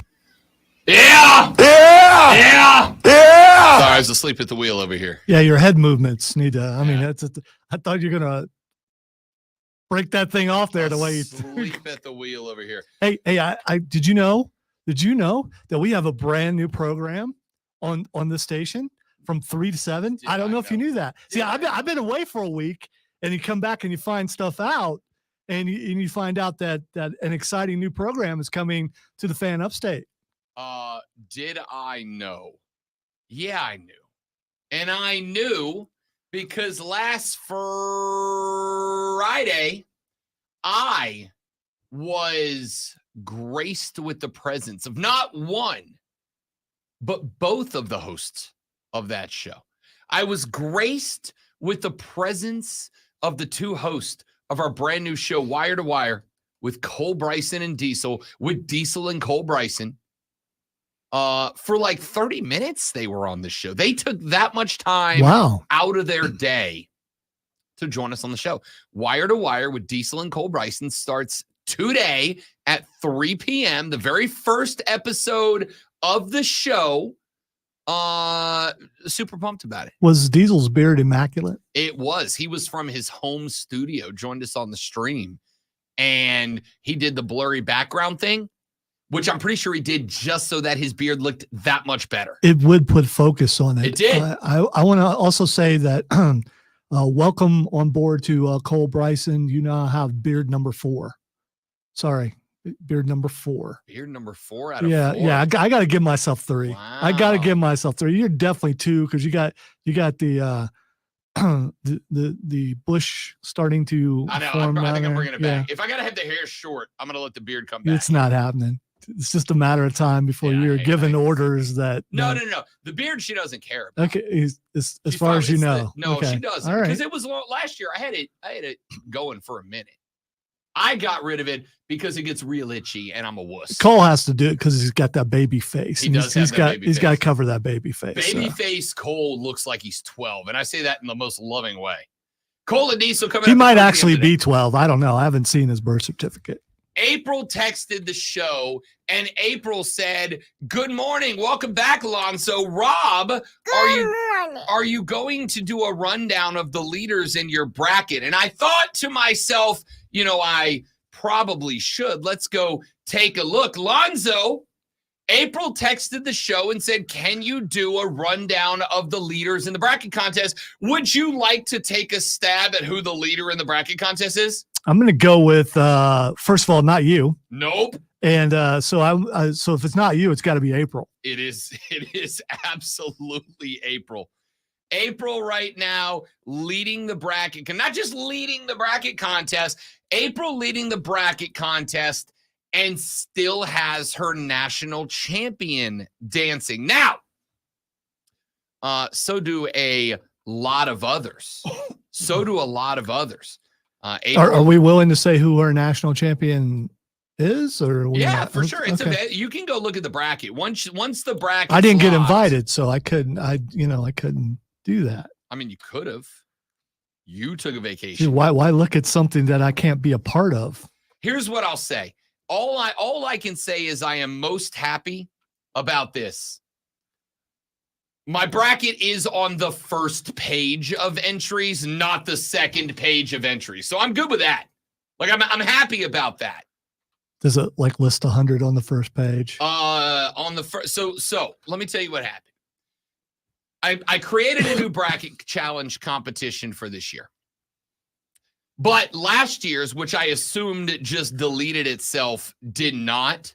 So a lot of people are still active in the other brackets. So between our two bracket pages, we have like right at 100 brackets between the two. So about 100 brackets in the competition between the two bracket challenges. I am right now checked in at 43rd. So like right in the middle, just a little bit better than halfway. So you're meh. Which I'm going to be real, with my national champion getting dumped in the first round, I'm happy to be. Have you blamed Keegan for that yet? Oh, 100%. I was texting Keegan that night. All right, good. I was like, hey, Keegan, you, your team, your coach, your conference, your commissioner, just everybody. I was not happy. I felt real good about my Auburn pick, and they get bounced by a couple of dorks from Yale. You're going to be kidding me. Me and Charles Barkley have been taking immense amounts of from our friends over the past couple of days. Did you see my dog, Kenny the Jet? So a portion of the Inside the NBA on TNT crew, which is the best studio sports show in the game right now, does Inside March Madness. Ernie, Kenny, Chuck being the three from that show that cross over. Hey, really quick. I did you see how they're going to do the Olympics? Who's starting off the Olympics? You didn't see it. No. They're going to do it like Red Zone. All in. And all in. And he's doing it. Chuck is? No. Ernie? Red Zone guy. Oh. Whose name just suddenly is Scott? Yeah. Scott Hansen. Yeah. Scott Hansen and Andrew Siciliano is going to do that. All in. Yes. That's going to be incredible. Yeah. Can't wait. Sorry, I didn't know if you addressed that last week. We need to come back to that. I'm glad you brought that up. We got to come back to that. I did not see that. So, Kenny, noted North Carolina dude, and Chuck, noted Auburn dude, were getting into it a little bit in the first round. Kenny was like, I'm all in. I'm a Yale guy now. Yale guy now. Well, Yale knocked off Auburn, crushing Chuck Barkley's hopes and dreams. And Kenny was all about it. So Yale sent Kenny a whole gift pack. Sent him hats, sent him a scarf, sent him balloons, sent him basketballs, sent him a Yale Bulldogs bobblehead. And last night, when they went live on the air and the camera panned over to Chuck and Kenny, Kenny's station looked like the damn Yale bookstore. Like everything Yale could decorate a desk with was on Kenny the Jet's desk. It was incredible. So me and Chuck commiserating in the loss of our national champs. The good news is I looked down the list is there are a lot. So there's a bunch of Auburn guys. There's a couple of picks of Kentucky. I'm never going to live this down. my better half went full homer and selected South Carolina to win the Natty. And yet, despite her team getting bounced in the first round, then mine did too, and we are tied after 2 rounds of bracketology. I was going to say, I thought you were going to say she was doing better than you. Now, the good news. Who has the better opportunity to win out in your household, though? I do because I am because missing, you know ball, or because because okay. I am missing out of the Elite Eight. The only team I have missed is Auburn. I have 7 of my Elite Eight. I still have, of my Final Four, 3. I can still have 3 of the Final Four, and my national championship runner-up is still dancing. So I have a problem in that my national champion's out. And if you correctly predict the national championship, that's a 64-point prediction. So our leader in our poll, who did she pick to? April, who is currently leading our poll, selected Iowa State, which is a real good pick. I'm going to tell you right now, Iowa State is my favorite sleeper still dancing. And it's ridiculous they're a sleeper as a 2 seed. But I'm going to tell you this. Everything that everyone has said about the Houston Cougars, you can say about the Iowa State Cyclones too. Suffocating defense, phenomenal guard play. They are just going to absolutely put a plastic bag over your head and hold it shut. You are not going to get easy runs to the basket against the Cyclones. I actually really like that pick. She's got Iowa State over North Carolina on one side, Houston falling to Creighton on the other, and the Cyclones knocking off the Jays in the Natty. April has all of her Elite Eight still alive, so obvious all of her Final Four. Of her Sweet 16, she has the entire Sweet 16 correct on the bottom half of the bracket, and in the top of the bracket, she missed one. She missed Auburn as well. But in the Sweet 16, or in the Elite 8, she has all 8 teams still alive. So she's in a real good spot right now. She is 3 points ahead of Brandon Chandler. Brandon Chandler is 3 points back. Brandon's Final Four is still intact. Brandon's Elite 8 is still intact. So he's got a very good chance at getting into that spot as well. Let's see. Let's go back up to the top of the board. Who's up there? Tournament Tiger is in third, 1 point behind Brandon Chandler. Tournament Tiger did, however, lose Auburn, who he had as the runner-up this year. So he can only get 32 points of championship slot, and he cannot, but he does have Tennessee winning the Natty, so he could still theoretically get the 24 if Dalton Connect has to go. And by the way, I might have to send some flowers to Rick Barnes because I busted up Rick Barnes. I was like, I don't trust this guy. Tennessee's going to get bounced at some point. I don't trust the Vols. I had Tennessee making it to the Elite 8, but falling to Purdue, which, by the way, I feel a lot better about Purdue after yesterday. Purdue yesterday just, dominated. That's a good basketball team. But, and I'll say right now, Dalton Connect v. Zach Edey is going to be a blast. Going to be a blast because I think Tennessee and Purdue are most certainly both going to the Elite 8. That's going to be fun. Kelly with 50 points is in fourth.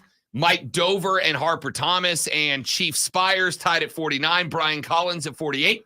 Alexander Mosley at 48. Same with Andrew Jacobs and John Spencer. Our boy James from the chat, James Gilstrap, 47, tied with John Bissonette.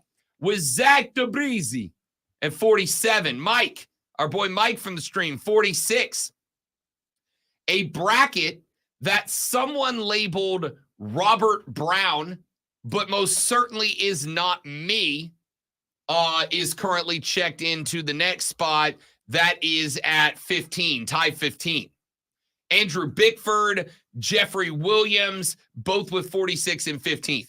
Josh Rumsey, Ryan Rogers, Tied at 45, 44 points for Jimmy Ahern. Scott McIlvain at 44. Same with Seven Ornelas. Jeremy Nix with 44. Brian Miller at 43. Randall Eller, Carter Vickers, Rich Harrison, Martin Hogg, all at 43. Brooke has 42. Nolan, Stephen Webb, Jeremy Kilby, Tracy Bevel, Joey B, Sean McElveen, Zach Boyd, and Ashley Shelley, Chris Stroif, Gordon Burnett, Joey Bruton, and Jim Geyer, all at 42. 41, Jason Kelly, James Owens, Skrilla, Mark Sprouse, Shannon Tucker, me, the fiance, Jared Herron has 41, and then everybody else is on page 2. If you're on page 2, you don't get your name read. I'm waiting to see if the stream's about to blow up, if there's about to be a fight. if you look at the last 2 on there, and maybe one doesn't realize that the other, we're live on Facebook, YouTube, Twitch, and EX, just in case you want to see what might happen next. What's the prize for whoever comes in dead last? You mean like Mr. or Mrs. Irrelevant? Yeah. I don't know. Do we do a Mr. or Mrs. Irrelevant? Sure. I think it's really it shows skill to be last in this sort of thing. April, by the way. What'd she get if she wins? She gets to come on the show and host the segment with me. Whatever she wants. Any topic she wants. Wow, I'd love to do that. That'd be awesome. I mean, I'm pretty sure you did that the first segment of this show. Relatively sure. Go back and check out the podcast. April scored more points than everybody in the first round, the second round, and the third round. She was tied with one person in the third round for most points scored. She has beat everybody in every round so far. So yes, April, I will do a tournament rundown. Can I tell you, and I mean this from the depths of my soul, the fact that you texted this show knowing you are in the lead of the bracket to ask me to do a bracket leaderboard just so you could hear me tell America, the whole ass country, I'm talking to America here, that you are the tournament bracket challenge leader. I respect that more than I can tell you, April. I cannot tell you how much I love that you know you're in first. I know you're in first, but you texted this show to make me tell the listening audience that you were in first. If she hadn't texted, though, you wouldn't have did it. So no, I was going to do it. Were you? Were you? Okay. We're 2 rounds deep. Our next games aren't until Thursday. We got to break down the bracket. We look at 4 rounds left, 3 plus the natty. I don't think that she's doing it in a, hey, look at me sort of thing. She wanted to make sure that everyone got to hear where they were. I think she is, and I respect the ever-loving out of it. I respect, because that's exactly the move I make. Do you think for a second, if I was on top of this bracket leaderboard, that I wouldn't be referencing it like 4 times an hour? That'd be like, of course I would. It'd be like if you got a tweet back from a coach and you wanted to make sure that everyone saw it, that sort of thing. RG3 liked one of my tweets this weekend. Good for you. Yeah. He's a dude. He's a bro.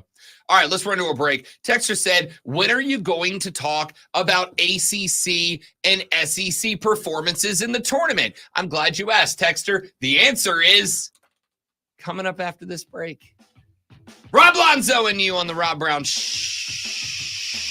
It's the Texter said, Rob, I'm in 8th. Is that better than 44th?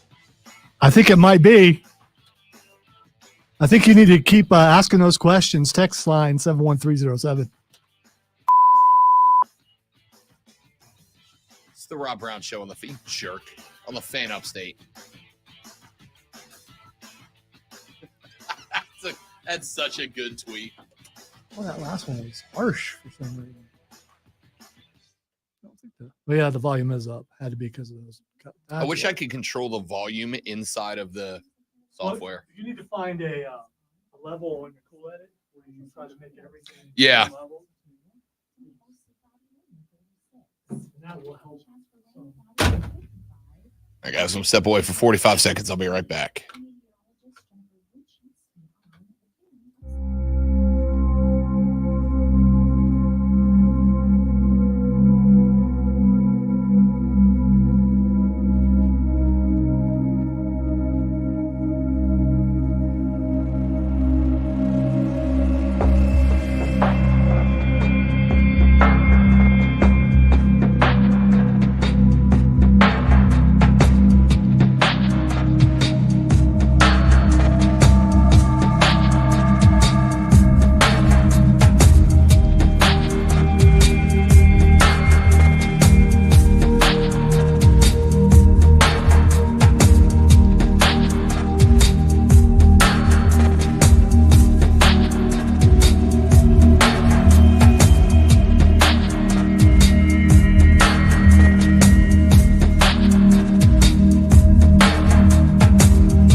there's a guy on the air who constantly says how much he knows ball. I do know ball. And you're doing better than the guy who knows ball. We have conclusively determined that you can make picks just as well as anybody else, Right. without knowing a single Anything thing Yeah, we about have. this, We have. Yeah.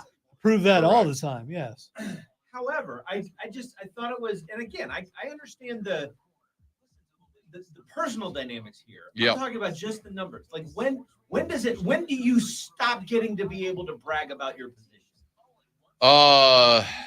Because it seems like it's I'd say inside the top 10 you absolutely get to. What number were you again? Well, there's 100 brackets, so you're in the top 10. What number were you again? 43? 44th. 44. So 43, you can still brag.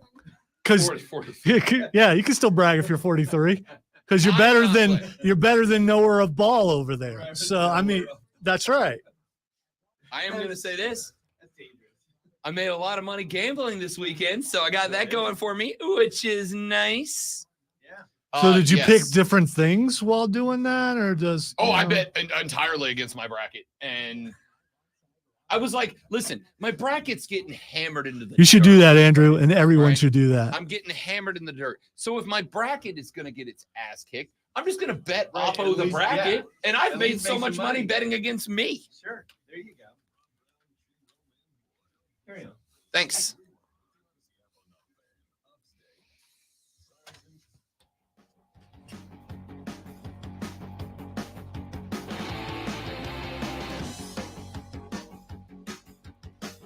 Post and Courier reporter John Blau is going to join us in the next segment to talk Clemson basketball, so make sure you stick around for that. Captain America Chris Evans down the hall, Christopher, just walked in. He said, at what point are you too low to brag about your bracket positioning? And Lonzo's response was, Rob, what position are you in? 44th? 43rd is the last position you get to brag about it. I accept. Listen, as Christopher pointed out, and I had to get talked off a ledge about this. Yesterday, I completed my 21st consecutive day of having a show. Sat in on 5-Star Weekend with Pat Boyle from WFAN New York and Hayden Ass Mario. And we were talking about our brackets. I said my bracket is trash. It's garbage. All right. But Pat Boyle, is that the guy who I said had an accent and Carlos said he did not, and then Yes. they made fun of me? Yes. Even though he definitely has an Yes, it accent. is. I will say this. You're both right and you're both wrong. In his regular speaking voice, no accent. But when he got fired up, he got real mad about a take that I had, and that New Yorker came out a little bit. Anyway, I was like, my bracket's trash.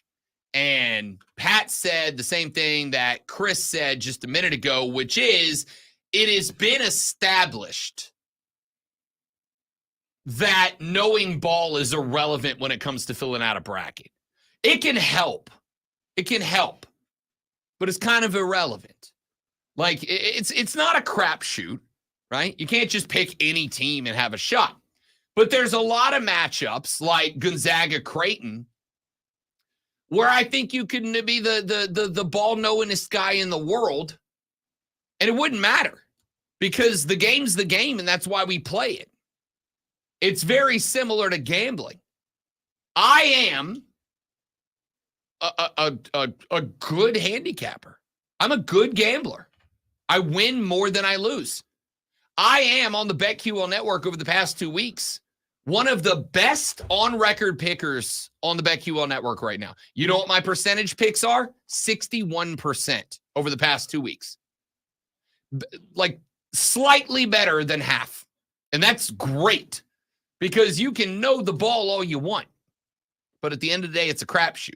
That being said, April, Andrew, who hit me with a couple of texts, April to make sure that I tell the world she's in first, and Andrew with I think 8th beats 44th, right, Rob? Lol. I respect it. I do. It is very much a good combination of knowing ball and also getting pretty damn lucky. All right? Or unlucky. Or Auburn, if you want to go about it in that direction. All right. So let's take a look at the bracket, because you will remember a couple of weeks ago when we were talking about expanding the bracket, Commissioner of the Southeastern Conference, Greg Sankey, basically said, I'm on board with it, but I think the expansion should only be for the major conferences. And there were other voices who agreed with him, but Greg Sankey's the commissioner of a major conference, so he is going to draw the target. Greg Sankey said, in favor of expanding the tournament, but the expanded tournament, those new slots, should be reserved for the major conferences. If I recall correctly, NC State head coach Kevin Keaton was in the same boat. He was like, look, we're about to take the ACC to 17 teams. It's hard to win in this league. And if you're just looking records and metrics, we can kind of get pushed down the list a little bit. Well, two things have happened that's very interesting. As far as Greg Sankey goes, he was like, oh, we're the SEC. It just means more, and therefore we just deserve more. Let's take a look at the first and second round, shall we? Because Auburn, the SEC champs, were in this bracket. Hey, anybody want to tell me what happened to Auburn? I can tell you, they lost to freaking Yale in the first round. That was my national championship pick. You know why it was my national championship pick? It was my national championship pick because they won the SEC. And because I, as ball-knowing as I am, once again fell for the SEC's bull. Again. Inconceivable! Every year. Look at me. We're the basketball conference now. Every year. Hey, ACC, it's our crown now. Every year. Poof. Every year. And every year I fall for it. And every year I go, pretty good conference. Pretty good conference. They look real good. Nope. They look real good. Nope. They're beating everybody. Nope. Look real good. Nope. Auburn falls to Yale in the opening round. Kentucky got beat by Oakland. Girl. Just so we're clear, that's Oakland, Michigan. What? Michigan. Not Oakland, California, in the midst of all that basketball tournament. That's Oakland, Michigan. Some guy named Mark's probably a really big fan of them now. Oakland, Michigan knocks off Kentucky. That's a bad look. Florida, in a hell of a basketball game, Florida gets knocked out by Kentucky. South Carolina gets knocked out by Oregon.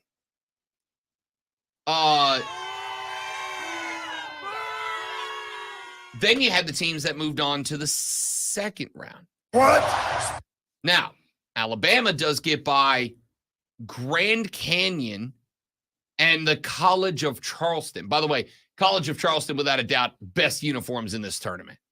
Best unis in the tourney. It's not a question. Alabama has played the College of Charleston, and they have played Grand Canyon University, a predatory online university. Where you also can get, a degree in a very short time. At, by the way, a proven inflated price because they lie to their students about the cost of the university. That's a whole nother liberal topic. Point here is Alabama got a heck of a draw. It's completely phased out during everything you just said. Oh, by the way, there. Mississippi State got trounced by Tom Izzo in the opening round. Alabama hasn't listen, congrats to Alabama for moving on. Hell of a game against Grand Canyon University. Alabama opened as a 3.5-point underdog to the University of North Carolina, and I will have you all know that the moment that line came up, Rob Brown bet the farm on UNC minus 3.5. What do you think the halftime speech was for the Alabama Grand Canyon University game? I mean, can you imagine? You guys are getting. Why are you not beating an online school? Their school is a website, fellas. Yeah, I mean, they don't go to class; they log in. What are we doing, boys? They have more TV commercials than scholarship players. What are we doing? Do you think they had their lawyers checking to make sure that they're a legitimate team? Because don't you actually have to have a physical campus? Yeah, I thought we were all getting. What was that? What was the name of the fake high school a couple of years ago? It was in Columbus. Yeah. I don't remember the name. They had everybody full. They even got ESPN there. The team was bad too. Bishop Sycamore. There we go. We're all getting Bishop Sycamored by Grand Canyon U. All right, so the point here is we spent a lot of time hearing Gregory Sankey talk about how, the mid-majors don't deserve a crack. The mid-majors shouldn't go. James Madison got by Wisconsin, Oakland over Kentucky. Marquette got by. I mean, I don't know what you want. Creighton is in the round of 16. By the way, on the stream, Andrew says, to be fair, the kids at Grand Canyon probably go to school more than the Alabama kids. Now, if you look down the Sweet 16, it's pretty impressive. Duke, NC State, North Carolina, Clemson, 25% of the Sweet 16 are ACC schools. Wow, got one right away. The first three schools you mentioned all in the same state? They are, as a matter of fact. They are. So North Carolina must be pretty good at basketball. Come on and raise up. They are pretty good at basketball. The ACC represents 25 of the ACC. The Carolinas represent all of it between North and South. Thank you, Clemson, for moving on. I appreciate that. Whereas the SEC has been trounced. Now, they do have two teams in, Tennessee and Alabama, but Tennessee got by St. Peter's and as I told you they would be, overrated Texas team who has scored 56 and 58 in back-to-back games in this tournament. It's okay because over the horizon, I mean, football is right around the corner. So the SEC will be okay. I fell for They're gonna be all right. Bull crap again. I fell for it again. It just means more, Rob, and you just don't get it. Unbelievable. Trey says you can study to do radio at GCU. Maybe I can finally get a degree. Please get a GCU degree in radio. Please do that. I could probably teach that class, Please but become a lope. Need you to be a lope. I'll check into that. I'm curious about that. Point here is Greg Sankey's full of crap. And don't get me wrong. You know how I feel about Greg Sankey? Exact same way I feel about Rob Manfred. Exact same way I feel about Roger Goodell. Their job is to go out there and not give a damn about anyone or anything except the teams that play underneath them. And when necessary, act as a human shield against criticism. That's their job. They get paid for that. It does not mean that I'm going to let them off the hook. Oh, well, this is really just, yeah, you're doing it. When you decide to sell yourself out like that, which is what you're doing, you know what it is? It's verbal prostitution. That's what it is. I am going to sell my body to defend my teams, my owners, my schools from the criticism of the rest of the country. Greg Sankey, Rob Manfred, Roger Goodell, verbal prostitutes. That's what they are. So I get it. But on the flip side, when you try to take down the mid-majors, when the mid-majors are what makes this tournament great, yeah, you're going to take some heat when your conference sputters out the gate in the tournament. All right, we got to take a break. When we come back here in just a minute, John Blau covers the Clemson Athletics for the Post and Courier. He will join us to talk a little bit about Brad and the Sweet 16 run of the Tigers. Then, after that, in the last hour of the show, the NFL rules meetings taking place down in Orlando, Florida. What might they do? Jerry Jones has some thoughts for you. We'll talk about that. We'll get some more tournament bracket breakdown and more as the Rob Brown Show rolls on. It is the Fan Upstate. All right, guys, we're going to step away for a minute while we get John Blau lined up. We will be right back.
Welcome back to Rob Brown Show on your radio. It is the Fan Upstate. Spectacular to have you all on a glorious Upstate Monday morning. Even more glorious, sir, if you happen to be a fan of the Clemson Tigers, your team on and in to the Sweet 16 with a 72-64 win over the Baylor Bears. Let's talk a little about it with a young man who reports on the Clemson Tiger Athletic Department for the Post and Courier. John Blau joins us on Mondays to talk Clemson sports. John, happy Monday, big fella. How we feeling? A little tired, but I'm hanging in there. I'm sorry we got you out of bed so early because I know you were up late last night, not just with the results of the game, but with Clemson guys telling the anti-Brad Brownell fans that they can, quote, kiss it, end quote. What a night for the Tigers. Yeah, that was Joe Girard after the game. Really blunt talk. Even coming into the tournament, PJ Hall was talking about how frustrating that is. Just obviously everybody questioning Brad Brownell, whether, he's going to be fired. And, obviously they go in there and they, win 2 games in the NCAA tournament. They're going on to the Sweet 16. Brad Brownell is now the only coach in the history of the program to go to 2 Sweet 16. So, it shows you kind of where this program has been. And obviously there have been some struggles and some inconsistencies, and it's frustrating for people. But yeah, Brad Brownell has brought them to, more Sweet 16s than any other coach. And so vindicating for him, vindicating for the players, again, who had some ups and downs during ACC play, to kind of show what they can be when they play at their best. And they've absolutely been at their best, other than the fact that PJ Hall's been in foul trouble for half of these games, but they still have managed to do it. And it shows kind of their complete team, and that they can beat anybody when they play well. I want to circle back around to PJ Hall here in just a minute, but before I do, I kind of want to continue down that path for just a second, John. I appreciated that attitude from Girard and from Hall afterwards defending their coach. I appreciated the attitude.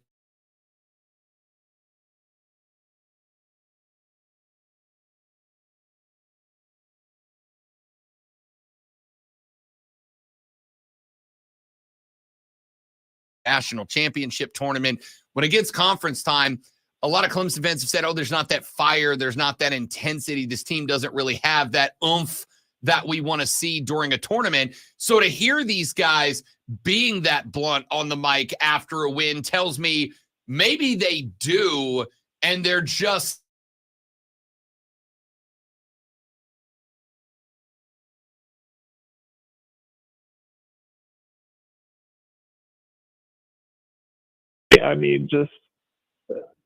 they've come out and absolutely, I guess I would go back to the fact that, Brad Brownell talked about that 21-point loss to Boston College. That it was actually probably good for them, and that it kind of woke them up. It kind of helped him get their attention and really come into this tournament really focused, ready to go. They were obviously very embarrassed by how they played in that game, and it's still kind of inexplicable. I don't know if Brad Brownell can give you an explanation, or the players can give you an explanation. And again, I understand that's why fans get a little upset, in terms of the program, where it's going when you have games like that. But Brownell was able to get their attention. He was able to motivate them, get them into this tournament, playing the way they're playing. And again, to win these 2 games without PJ Hall, to play half of it, to have a guy like Chase Hunter, who was 0 for 10 in that ACC tournament game against Boston College, for him to be the star of these 2 games, 21 points, 20 points. He's been absolutely sensational and absolutely very confident in terms of how he's attacking the basket. His shot making has been incredible. They definitely came into this tournament with a fire, with a little bit of a chip on their shoulder, and they've executed. So, and pretty much, again, like Joe Girard said, kiss it, showed a lot of people up.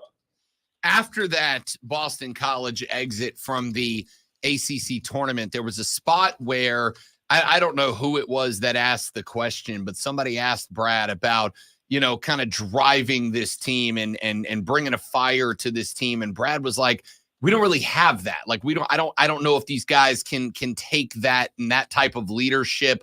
That's not really who this team is comprised of. And it kind of, to me, sounded a little bit like Rick Pitino a couple of weeks ago when St. John's took an L and he ripped his players. He's like, oh, they're slow, they're soft, they're weak, they're not fast, they're not physical, and also the gym sucks and the weightlifting facility sucks, and we got to fight through all that. And then St. John's went on a tear. And in fact, most people consider them maybe the biggest snub of this tournament. Do you think that was kind of like a motivating factor from Brad Brownell? Like that was a way to get this team's attention when they needed to get on the same page a week out from the tournament? Yeah, I don't know. I mean, that's an interesting theory there.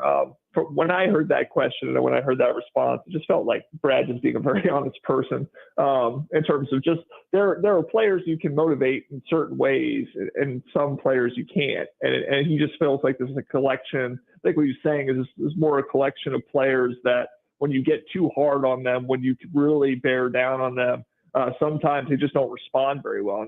And Brownell even said it after this last game that, he felt like he was too hard on PJ Hall during the game, and actually that may have affected his play. That he didn't play as well in the second half. He started pressing. And so I think that's more of what he was talking about, just in terms of mentally just reading his guys. And I mean, that's something a coach has to be able to do. I mean, kind of understand his players and kind of what motivates them and what buttons to push. And, this just happens to be a collection of players. It's a little bit more on that side. Whether there was some, more of a sneaky motive there where he kind of want to put that out there to, maybe light a fire under certain guys. I mean, that's entirely possible, not in his head. So I don't know if that's what his intention was, but to me, it felt a little less Pitino and more just Brad just being a very, very honest guy and just saying that, hey, I got to be careful how I coach with some of these guys because it can affect them mentally. And obviously he wants them to play at their best. And he's, for the most part, kind of found that balance. Obviously they're going to the Sweet 16. So he's done a pretty good job motivating. Talk to me a little bit about PJ Hall, because obviously he's a very important player to this basketball team, very talented player, but I look across the stat line for PJ Hall from last night, 4 of 11 from the floor, 0 of 1 from deep, ended up with just 3 rebounds, 1 assist, no steals, 1 block. That block was critical. It came at the most important time it possibly could have. The stat line with 11 points on top looks kind of pedestrian from an outsider standpoint, John. When PJ has this kind of stat line, but is still talked about as critically important to this team, can you tell me why? Yeah, I mean, again, going back to the minutes, I think he played in these 2 games 39 out of the possible 80 minutes. I mean, he's just been in so much foul trouble. He actually started off that Baylor game pretty well. I mean, making some shots. I just think, obviously, being in and out of the game, it's hard to find a rhythm. And then I think, obviously, when he came back into that game, like Brad Brownell kind of alluded to, he really wanted to affect it. Like, he really wanted to get going and kind of, again, kind of put up stats so it doesn't look pedestrian. At the end of the day, I think he missed a couple bunnies. I mean, there was some stuff that, just wasn't quite right. He just wasn't in the flow. So he's obviously important. I mean, you bring up that block shot, you bring up or I bring up again the first half in terms of how he played and some of the shot making to help them get that lead, that 10-point lead. But he's got to obviously stay out of foul trouble. I mean, that's been an issue for him all year and throughout his career, honestly. Just he picks up some really ticky-tack fouls, just really, just kind of just doesn't really kind of, play a little cleaner at times that allows him to stay on the floor, and that kind of hurts you. But again, I'll go back to it. I mean, the fact that they were able to win these 2 games with PJ kind of being strapped with fouls and Ian Shefflin playing the way he did and Chase Hunter playing, and, Joe Girard had a nice game last night too. I mean, that's a good sign for Clemson, because if they can win games without PJ, if they could possibly get PJ to not pick up some of these ticky-tack fouls and stay on the floor, they're an even stronger team. And obviously they'll need to be very strong to beat a team like Arizona. I think the deeper you get into this tournament, John, the more important that becomes, because at this point, I think if I'm Arizona, who the Tigers will square off with in the Sweet 16, my game plan early now is get the ball to whoever PJ Hall's on and go through his chest, right? Get into him, like make him foul you, try to get him into foul trouble. How does Clemson avoid creating a situation where PJ Hall is on an island, is getting into foul trouble early, and is only playing. I mean, you've got 4 starters, 29, 34, 39, 35 minutes played, PJ 19. How do you work around that and try to figure out a way where PJ Hall's not having to sit for half the game plus? Yeah, I mean, obviously we'd have to dig into the scout a little more, but it depends on what type of 3-point shooting team this is. I mean, if you can dig in a little and kind of help maybe double a little bit on posts, try to make sure they can't even get the ball into the post, try to do things like that to try to prevent some of that. Obviously, you got to stay in front of your man if you're a guard. I mean, you can't just there have been some times, obviously, where, Clemson's had trouble against dribble penetration. You don't want guards going in the lane and then PJ having to, interact with them overly much, because then you pick up fouls there. And again, a lot of it's just ticky-tack stuff. I mean, the last one that he fouled out on, like, he bumped shoulders with a guy. Like, he didn't need to run into the guy. It's just he could be a little kind of, reckless, kind of a little clumsy sometimes. And he kind of just slaps a guy or, bumps into him and ends up drawing a foul. So some of it's the team. So some of it's you game plan and try to, make sure PJ's not in those situations as much. And then some of it's just on PJ. He's just got to be a little more careful and not pick up some of these fouls that kind of put him on the bench.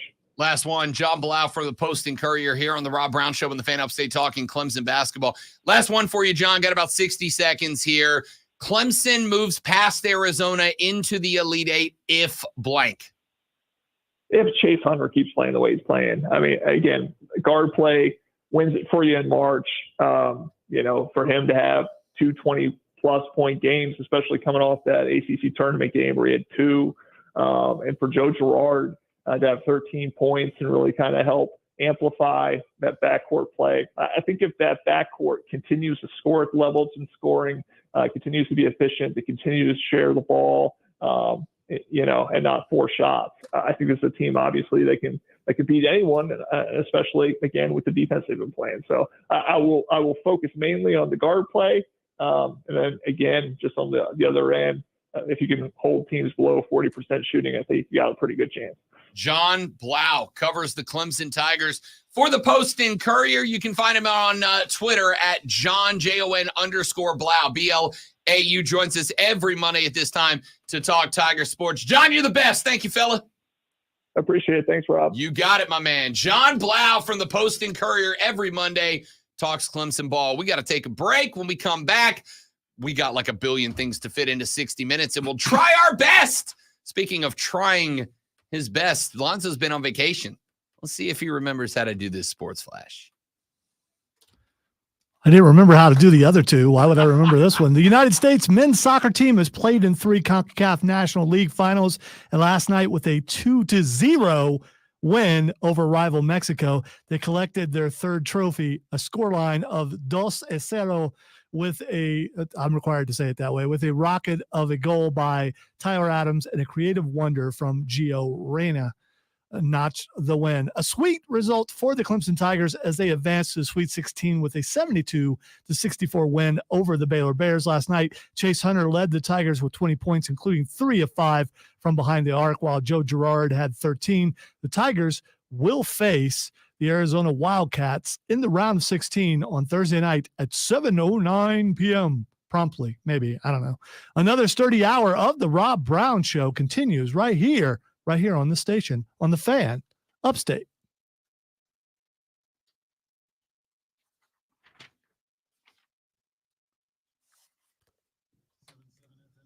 To move that.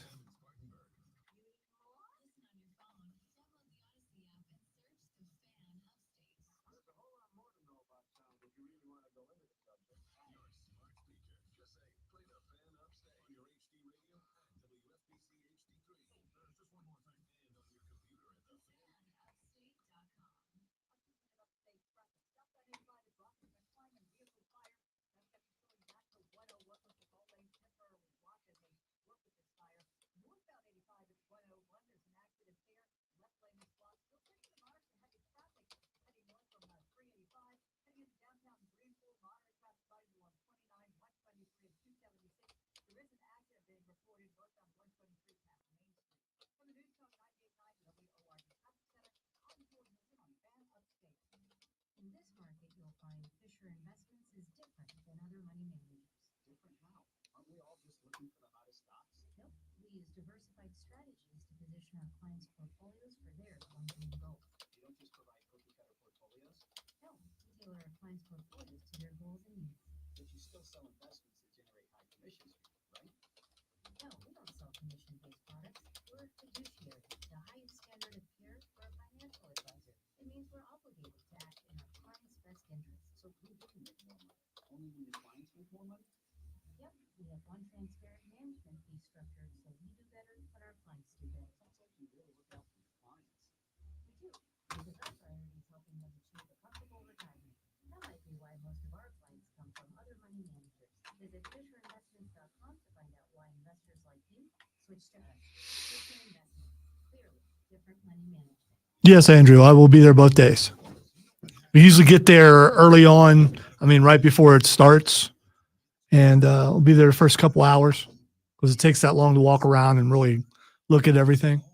And then should be there for day 2, showing up somewhere like an hour before the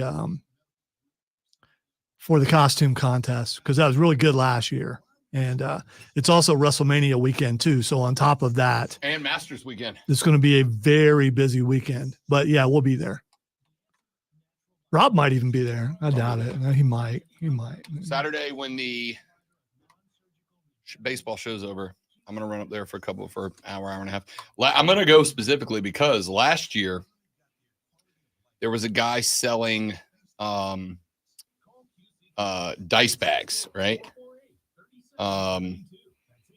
It was a mystery bag of D&D dice that you bought for like $7. You had no idea what was in the bag. It was a black velvet bag, and I got my favorite set of dice I own out of it. So I'm going back just to visit that guy. So what if you don't get that this time? I mean, you're gonna. I mean, it's worth it. Oh, for sure. If I get, because you can open the bag as soon as you buy it. Oh, So okay. I was like, I'm just going to keep opening bags until I get one I like. And I opened it and I was like, nope, one. I'm good. Only metal dice that I own. He was like, we put metal dice in like 1 out of 100 bags. Good for you. I was pretty stoked. Totally stoked, bro. Going to be interesting to see who has the bigger line, William Shatner or Jim Lee. Shatner. See, Won't be close. Jim Lee is that big as far as artists go. Sure. And It's we'll William see. Shatner. Yeah, I know. That's why I thought. It's James T. I Kirk. think it's a legitimate question. I'll be shocked.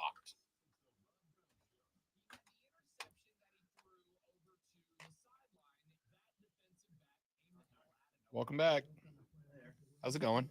Well, sorry. It's not great. So is it an internet problem or is it? I mean, Did I break it? Did I break the internet? some problems getting the TV going this morning too, flipping back and forth, and it said something about internet. So.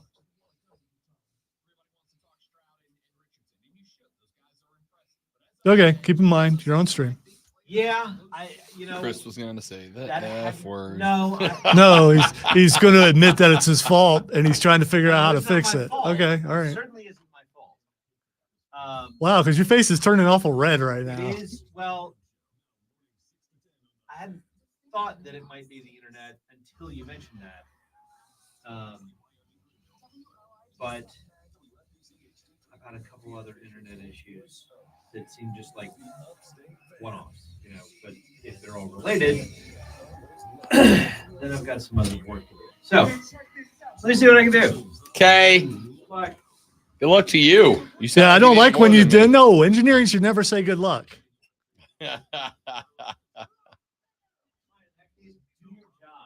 All right, I can handle that one. As long as you don't do anything that makes it where I can't do my job.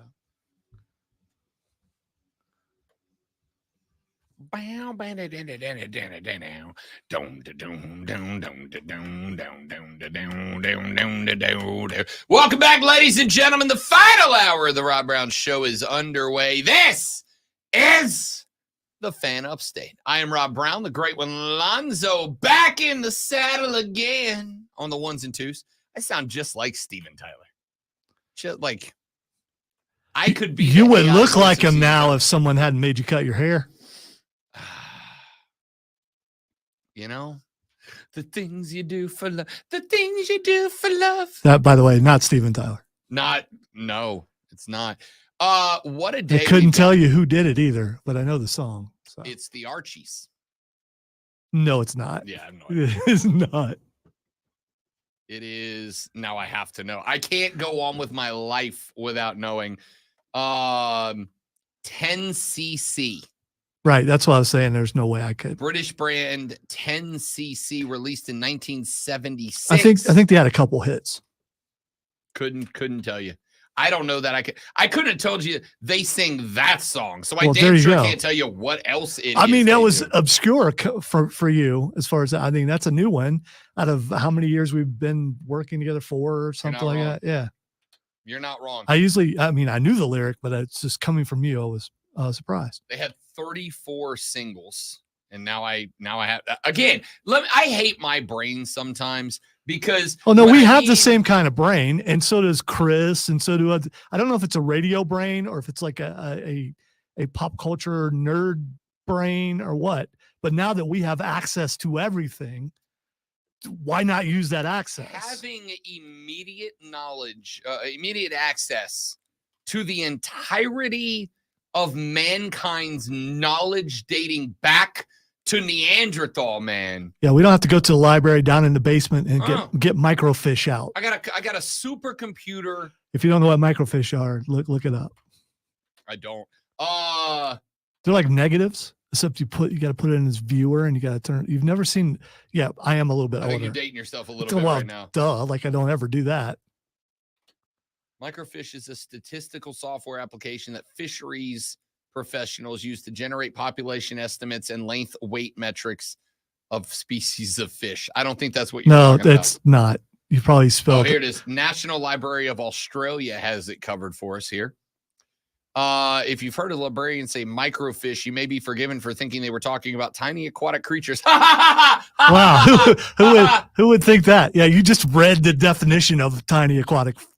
Anyway. However, the fish they are referring to is actually microfiche. It's F-I-C-H-E. Like quiche, but with fish. The Oxford Dictionary defines microfiche as a flat piece of film, usually the size of a standard index card, containing micro photographs of a page of a book, periodical, or catalog. And then I guess you stick it into this weird little 1970s machine. Yeah, it's like it's like the what were those viewer things? Yeah, it's like those, except it's a bigger one. Yeah.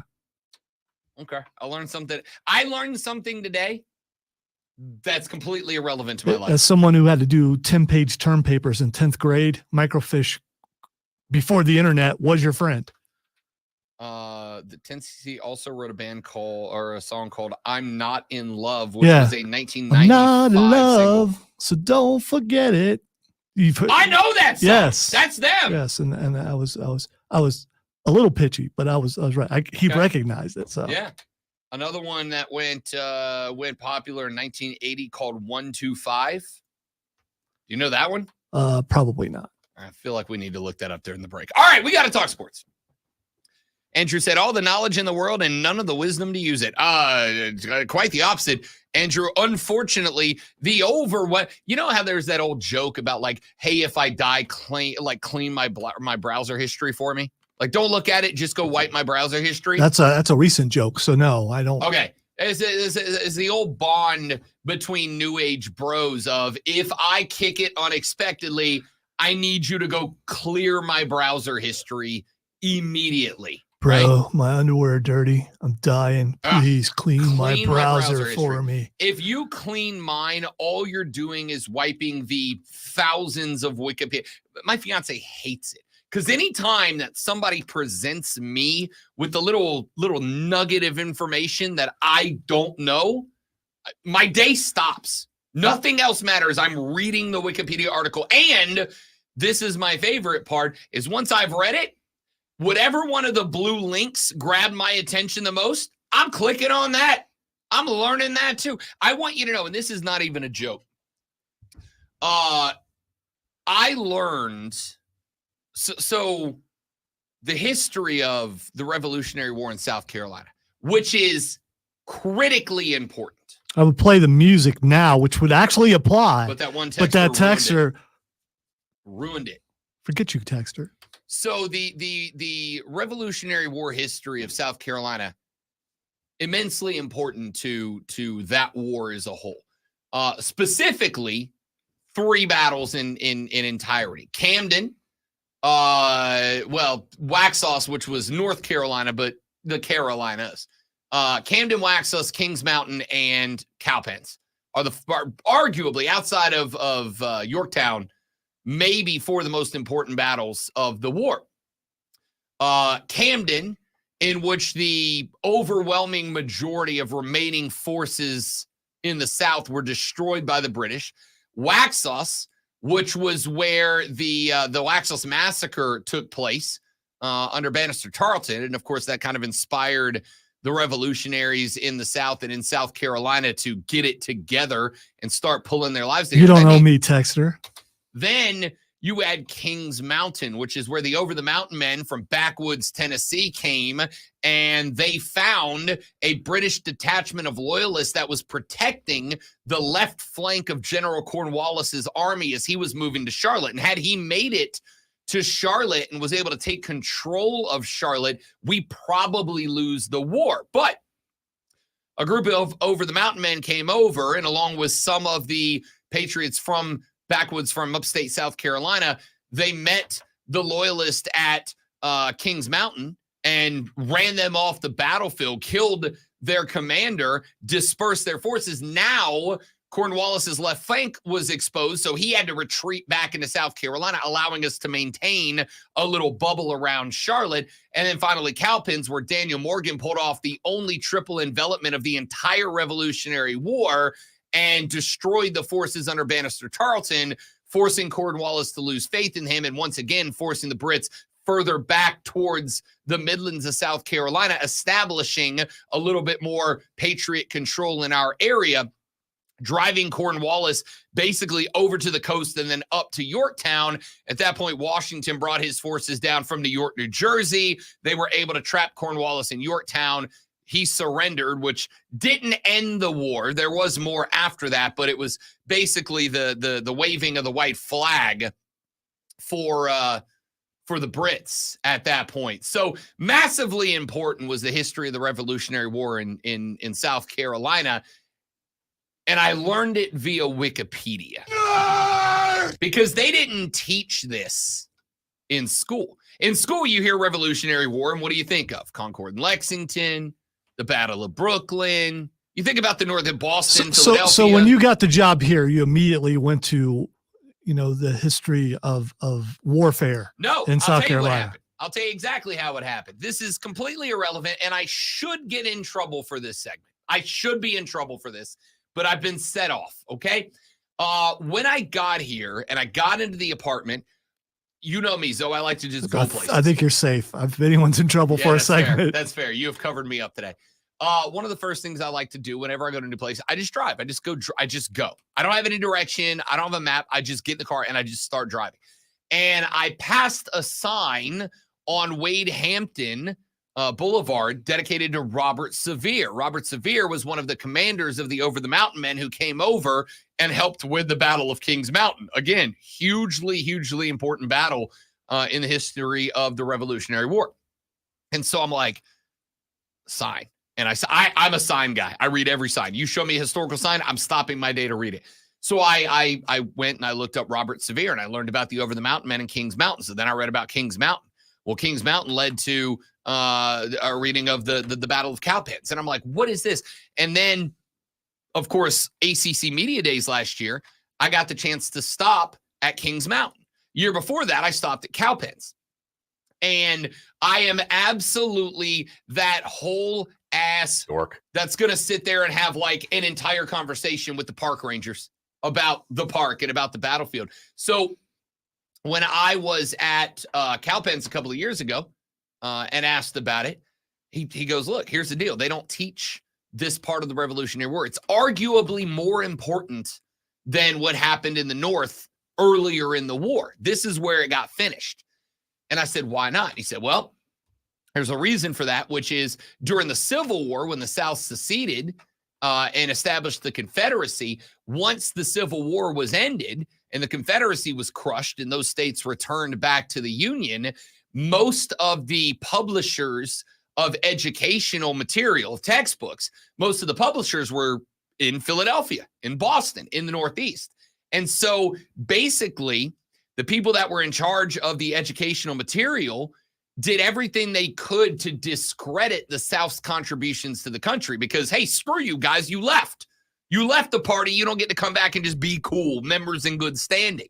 And so all of the history of the South to that point, including the history of the Revolutionary War, basically just got omitted, right? It was all Washington and the generals and the commanders in the North, not Daniel Morgan and the generals and commanders in the South. So they just kind of left it out. And then it just continued because most bookmakers, they just make the last book with minor updates. And so when I read all that, I'm like, obviously now I'm all in. And I went down the Wikipedia rabbit hole, and now I feel like I'm a damn South Carolinian Revolutionary War expert, courtesy of Wikipedia. Texter said, Zoe, what is wrong with you? You're playing the Georgia Bulldog fight song. Sheesh. There he is. There he is. All right. Texas said, Rob, I love South Carolina history. We get hated on as a state a lot, but we have been pivotal as a state throughout the history of this country. Fun fact, the movie The Patriot was based on Francis Marion and Thomas Sumter, both guys from South Carolina and pivotal in the Revolution. That's from Jacob Spartanburg. Oh, I am well aware of the Swamp Fox Francis Marion and the Fighting Gamecock Thomas Sumter, who, of course, is the reason South Carolina sports that nickname. Because I have now been to not one, but two different places where they were known to have camped. The last battle in the Patriot movie was an amalgamation of a number of battles that took place around South Carolina. It was a mix predominantly of Cowpens, Guilford Courthouse, which is next on my list of places to go, Guilford Courthouse, and Camden. So it was the setup of Camden.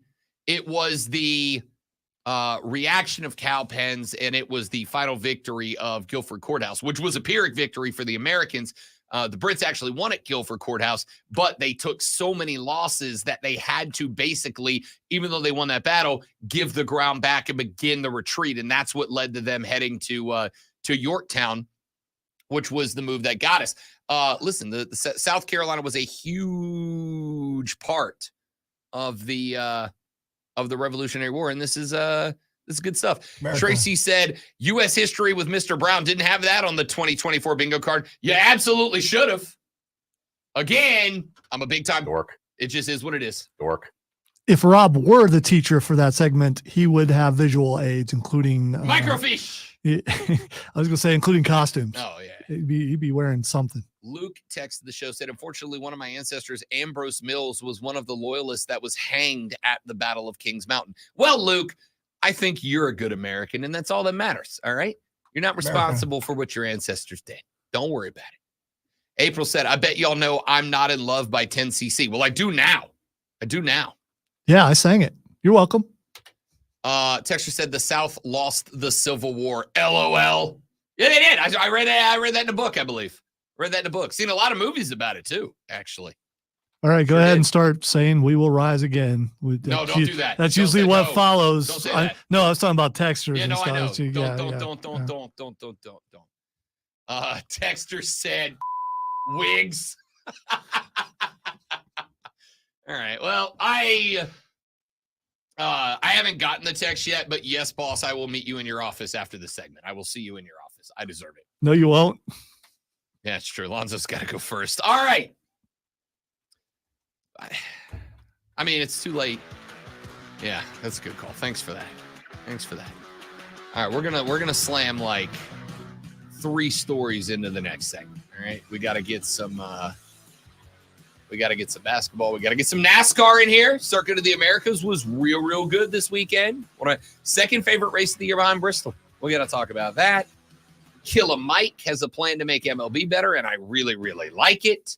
The Panthers made a move. Sean McDermott said something dumb. Oh, we're going to have some fun in the next segment of the Rob Brown Show in the Fan Upstate. You said something else, Tom? I say a lot of dumb. No. You said Sean McDermott said something. Yeah. Okay. He said, even though we haven't made it to a Super Bowl, we're not failures. It's like, no. Y'all are failures. That sounds. You're a failure. That sounds just like a Buffalo Bills fan. That's exactly what it sounds like. We did great last year, really. All right, guys, 30 seconds. Be right back.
Yeah, I would have went if I were here, but I wasn't here, and I wasn't going to come all the way in just for that. I know how that sounds, and also you made conspiracy people. Well, he took a vacation just because of, yeah, we've known for at least a month that this was happening, by the way. Because you find that you got to know that stuff. I take the vacation at the same time every year. I mean, I do. He does. He avoids the first round of college basketball. That's exactly the reason why I'm doing it. He hates fun. It actually started out, me taking that was because of Ravens softball team would go to Aiken for a softball tournament. And it was that week every year. And then I started doing it every year and then doing yard work. And it's like, you know, after she graduated, I might as well continue to do that. It's one of 2 vacation times that I take exactly the same time every year, that and Christmas. Well, and Thanksgiving. All right, 3. Vacation was good. Video games, movies, yard work, hammock time. Coming up on tomorrow's show, Rob's 1.5 year late review of Top Gun Maverick, which he finally watched this weekend. Did you watch Roadhouse? No, I'm watching that. We're doing movie night.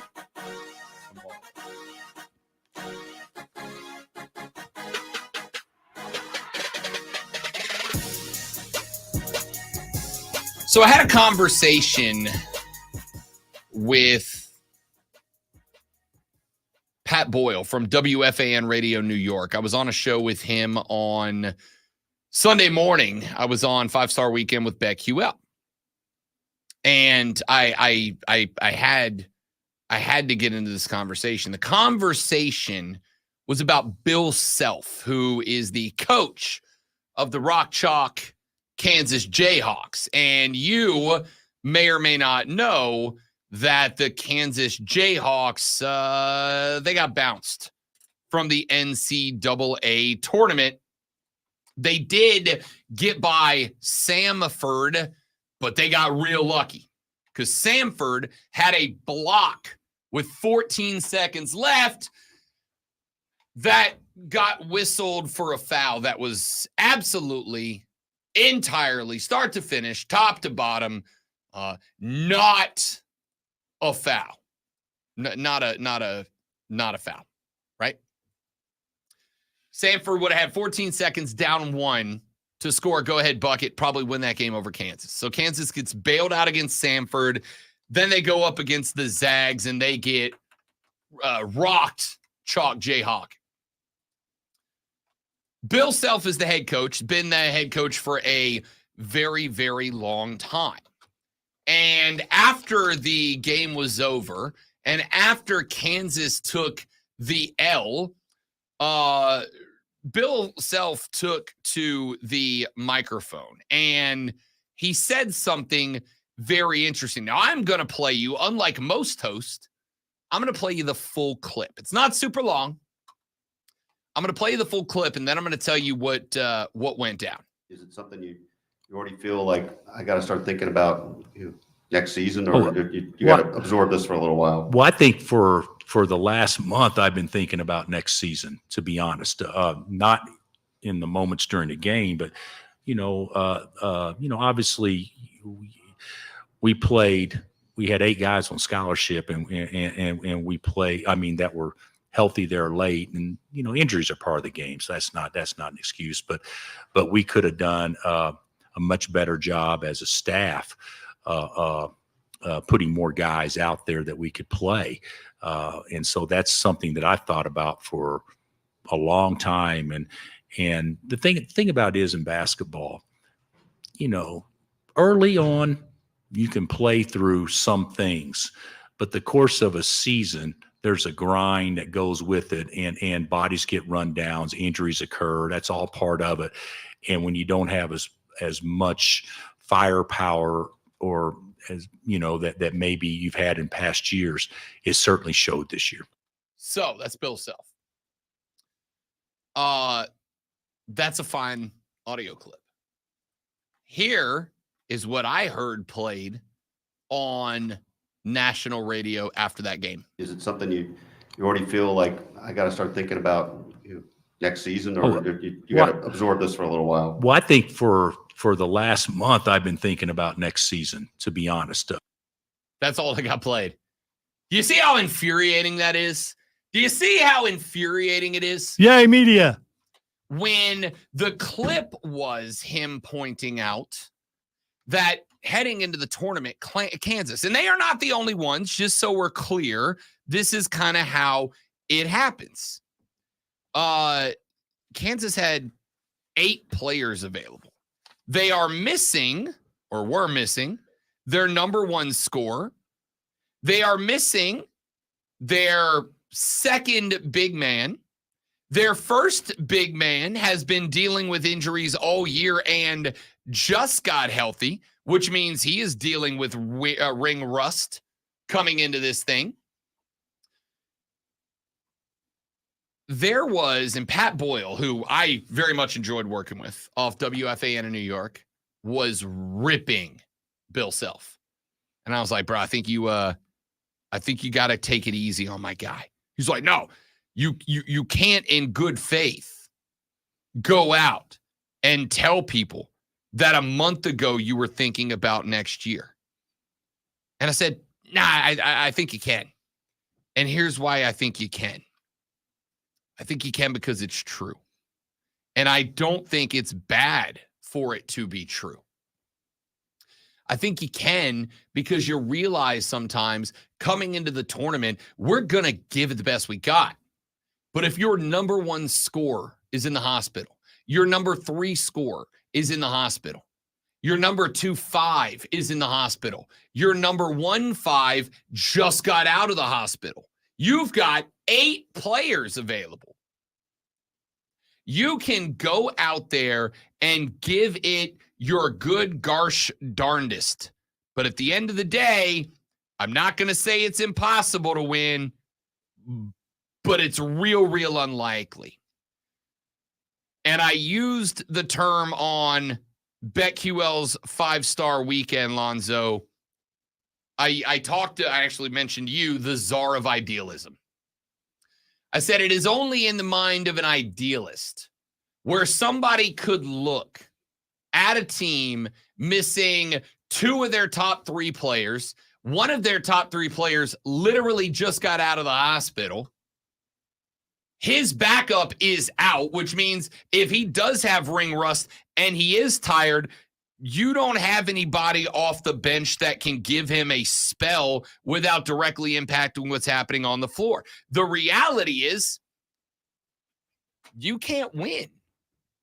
I mean, you may be able to win a game. You may be able to win a couple of games. You may even be able to shock the world and get to the Sweet 16. But there is a reason that every year we have these Cinderellas, and every now and then one of those Cinderellas makes it to the Final Four. Do you know what they never do? They never win the Natty. Never. I am pro Cinderella, but they never win the Natty. Why? Because they don't have the equipment. The analogy that I have fallen on so many times on this station, on this show, has been, I can take the best driver of all time, Jimmy Johnson. If I put him on the track at Daytona in a 1992 Corolla, he can't win. He could be the greatest driver ever. He can't win.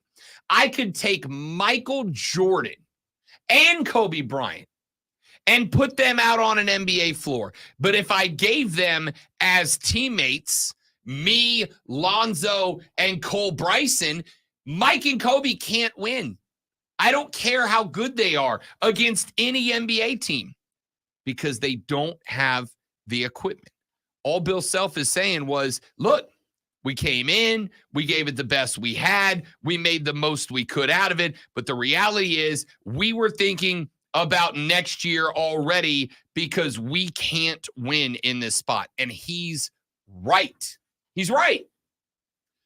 I think for a guy who has accomplished as much as Bill Self has accomplished with the Kansas Jayhawks, I think for as many times as he's been to this caliber of the dance, I kind of think y'all got to lay off my dude because he's not wrong. I've said it before, and I've said it in the past, and I'll say it in the future. Injuries are a reason that a team loses, not an excuse. That's what Pat Bowles said. Injuries are an excuse. Everybody's got injuries. Yeah, but do you understand there's a difference between you've got a bunch of guys banged up and Michael Jordan's out? You understand there's a big difference between I got a couple of right fielders that have got rolled ankles versus Shohei Ohtani's not playing. Some players have more impact. And when you are missing all of your impact players, the reality of the situation is you are going to be less good. And that's what happened to Kansas. It would be like if I had to leave the studio. Right. Like theoretically, if Lonzo had to get up right now, and I had forgotten, honestly, that I had to produce the last 30 minutes of the show, the quality of the show is going to suffer. It just is. It's still going to be good. We can still be good. I'll take your word for it. I won't be here. The show is going to suffer because Lonzo's got to leave. I don't want to go. I know. The show's going real good. Lonzo's got to leave, which means the show's going to come down. You know what that is? That is a reason. I'm not going to sit here and go, oh, no Lonzo, no excuse for the show not to sound exactly the way it did before. No, there is a big reason, which is the star player's not in the room.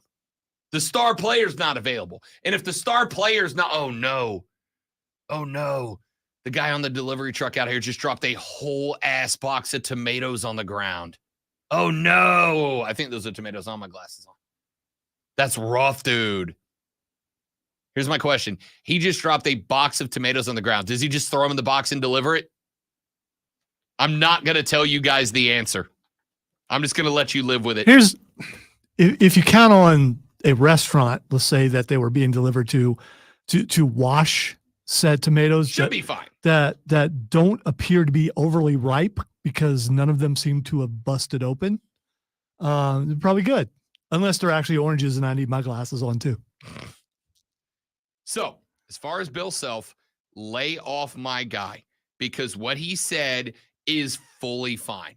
By the way, coaches should always be looking forward to next year. All right, we got to take a break because Lonzo's got to leave. Bye. We're back after this. I'm back after this. I'll be back tomorrow, I think. I don't know. All right, I lost my confidence now. Back after this on the Rob Brown Show in the Fan Upstate. All right. I'll throw another 60 in so we can switch. Okay, please and thank you. You might want to stand up. I'm just saying. Well, I gotta take the camera off over here. All right, guys. I'll see you on the other side. I definitely don't want to go. Bye. I mess up over there, I'm gonna get yelled at. And I'm gonna mess up because I don't know how to do anything. I'll mess up. I can't help you on that.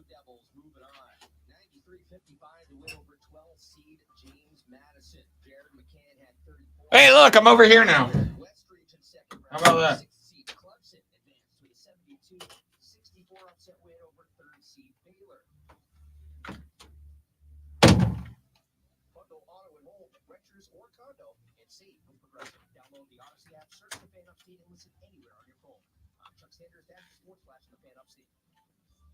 Rob Brown Show, who's this? Chris. Hey, buddy, hang on. I'm going to get you first up out of the break. What you want to talk about? Good deal. Hang on just a second for me, partner.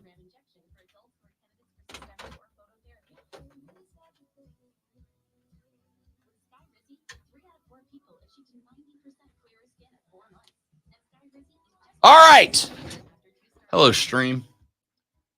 I taught myself, Stephen, many moons ago that if you want to stick around in this business, you make yourself as critically important to the operations of the station as you possibly can. So I can't do everything as good as everyone, but I can do anything as good as anyone. And to me, that's equally as important. All right, let me get a phone call lined up. You guys sit tight for me. I'll be back in like 30 seconds. Don't go anywhere.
we're back.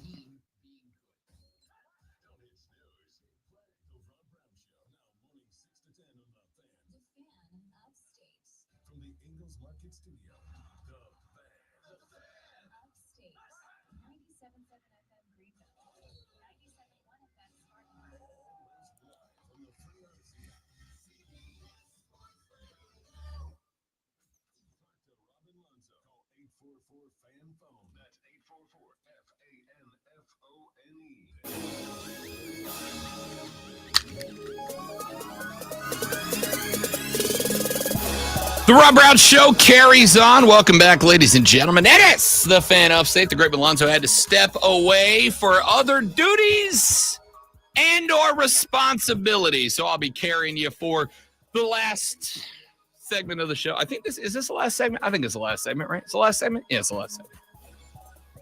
Let me get my guy Chris in here, has called up to talk a little bit about this Bill Self story. If you missed it, we played the audio for you after Kansas took the L this past week against Gonzaga. Bill Self went to a microphone and he said, look, I'm going to be honest with you. I've been thinking about next season for the last month or so. My take, you can't beat up on Bill Self for this. Of course he has. His team got demolished. They had a mash unit of players, their best players on it. This team was not ready for a tournament, unfortunately. Injuries happen. Injuries to your stars derail you. And I don't think I can bash on a guy for being a realist. Chris, get in here. What you got, big dog? You said duties. That a boy. That a boy. Way to handle your business. I like it. Yeah, that's what we do. So, okay, this Bill Self issue. One of the things that I realized quickly in how the Bill Self issue was covered, Bill Self is not a popular person, particularly amongst the media. Many people may or may not realize, just because of the popularity of college basketball, there were actually NCAA violations that were levied and found against Bill Self and his program. And once you get branded as a cheater, obviously that's a scarlet letter within the NCAA ranks and within the media that covers it. So I think it becomes very easy for them to clip out sound bites and things that will make Bill Self look in a poor light. Now, having said that, I think that it is a symptom of a larger societal issue at whole, and I hope you'll indulge me for just a second. But basically, it's a confirmation bias. What happens is we as a people decide something, and then we seek out the things that support that position that we've already taken. Instead of deciding to learn about something or deciding that, maybe I'm open to be swayed one way or the other. And I learned about this a few years ago, and I promise I am not taking anything political. A few years ago, there was an incident in Baltimore where a young man named Freddie Gray died in police custody, and there were protests that occurred in the city of Baltimore. And I remember at the time I had Dish Network, and there were 13 different news channels that I had on there. And as I was scrolling around, all of the culprits, your Fox News, CNN, MSNBC, everybody is covering it, and they're showing cars burning, buildings being broken into, all kinds of craziness. I flip over to BBC America and Al Jazeera America, which are two foreign news outlets covering the same story, and they're showing a wider view that shows that 95% of the protesting that was going on was completely peaceful. So it leads to a question of the chicken or the egg. What came first? We as a people looking for the clickbaity type quotes or the way that news gets covered, and we go past the things that look peaceful or actually provide context? Or was it the media that was providing us with those things that fired us up and got us to be that clickbaity society? I don't know the answer to it. I wish it's something that we did a better job of as a society, but I don't know whose responsibility it is. Is it us holding the media accountable and saying we're looking for the full context and full stories on things? Or is it the media saying, I know what drives clicks and I know what drives revenue, but we're going to do the right thing here? And I don't know what the answer is. So I like it. I've got a couple of responses. I think that first and foremost, and I've said this, Chris, if you've listened to the show, I know you have. This is not going to shock anybody. I absolutely put it on us. All right. And I put it on us not just for falling for it, because we do, not just for clicking on it. I worked in news for a long time. There's a saying in a newsroom that none of us will say in public, but the old saying was, if it bleeds, it leads. Because if I was to throw out a story of, let's say, an elementary school full of kids who go out and do a bunch of jobs to raise money for an orphanage on one hand, and then on the other hand, I go, we've got video of a massive train derailment that killed 11 coming up at 10. 90% of us are watching the damn train derailment video. All right. It sucks, but it is what it is. The second thing is we follow clickbait. I last night, there is a very popular Twitter handle of a guy who just makes stuff up, who made the claim that Clemson basketball is currently, quote, floating the athletic department, end quote. And I read through, and there was 1,000 Clemson fans getting into a fight with this guy. And I'm like, no, because when you interact with that, it drives it. So the media is going to cut the first half of that Bill Self interview and just play that, sure, because it elicits an emotional response. And all of us in the social media age, we have thoughts, we have reaction, and damn it, you're going to listen to my thoughts and reaction. We don't have what the last few generations did of, I have a thought and I'm going to keep it to myself. We don't do that anymore, right? Hell, I'm the worst. I get paid to come in here and rant about stuff. So I do think that is all part of it. But I think there's another part of the conversation to it, Chris, which is for some reason we put these projections of our ideals and our ethics and our morals, we project them onto other people. This is how I think is the best way to live or think or act, and therefore everyone else should do the same. I think most human conflict comes from people not being willing to or able to accept that not everybody needs to do it like I do it, right? Like it's okay for other people to do their own thing, to live their own way, to act the way that they want to act. And so we find ourselves in these situations where Bill said, well, if I'm a fan, if I'm coach, I'm never going to say we're thinking about next year. We're going to do this. We're going to fight as hard as we can every single game. And it's like, yeah, he did all that, but just because he didn't say it the way you wanted him to say it, you're going to throw rocks at the guy when, if you really take 3 minutes to think about it, what he said makes perfect sense. Kansas couldn't compete in this tournament. None of us thought they could compete in this tournament. I went and checked the brackets. Chris, in our 100-plus bracket group, do you know how many people picked Kansas as a national champion? 0. None. Not one. Because even if you just pay attention from the outside, you knew Kansas wasn't a national champion this year, just like Oakland. And so I look at that, and I'm like, why is it that we want to tie this guy down? We want to beat this guy up for making a comment that we all know is true.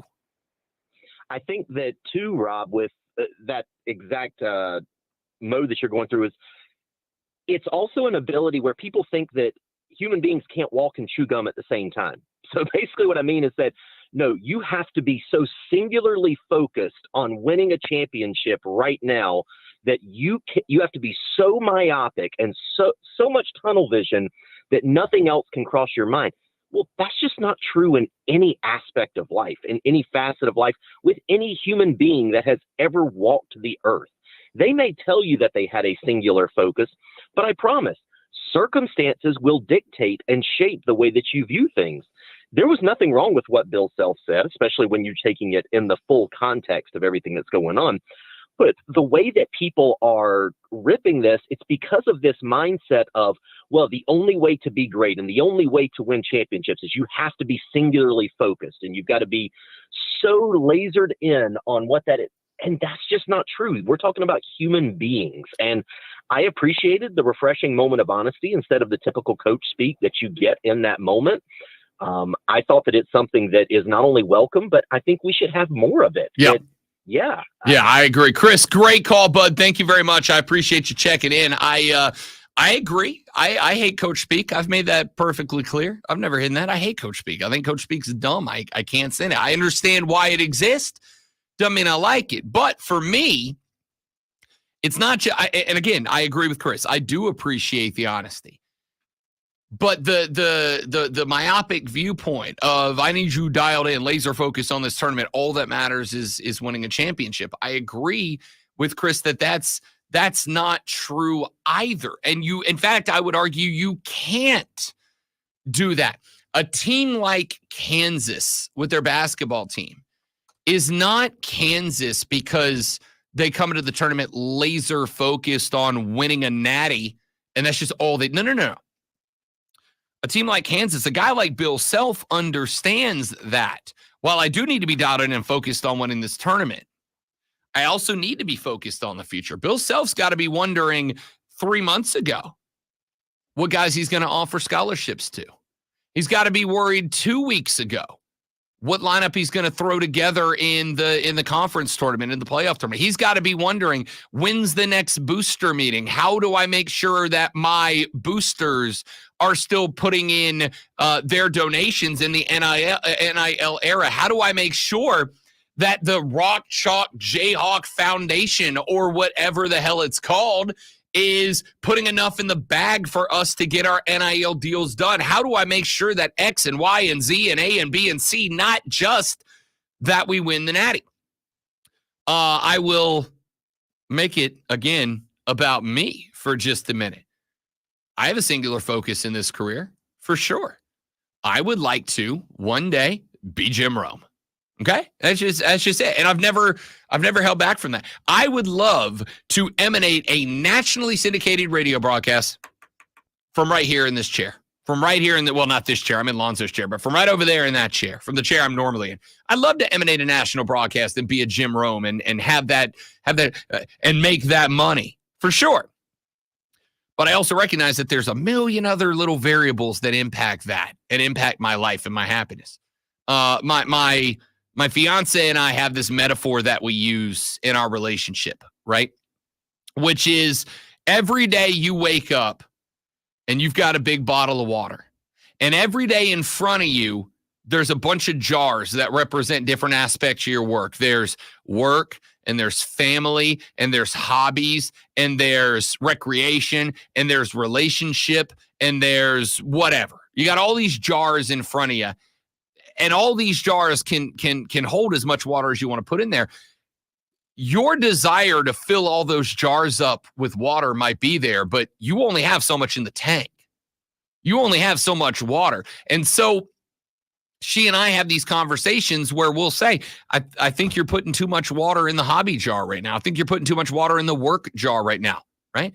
I have worked 21 consecutive days where I've had at least 4 hours of broadcasting. Right? This is going into my third week. My first day off in literally a month is this upcoming Sunday, if I'm off.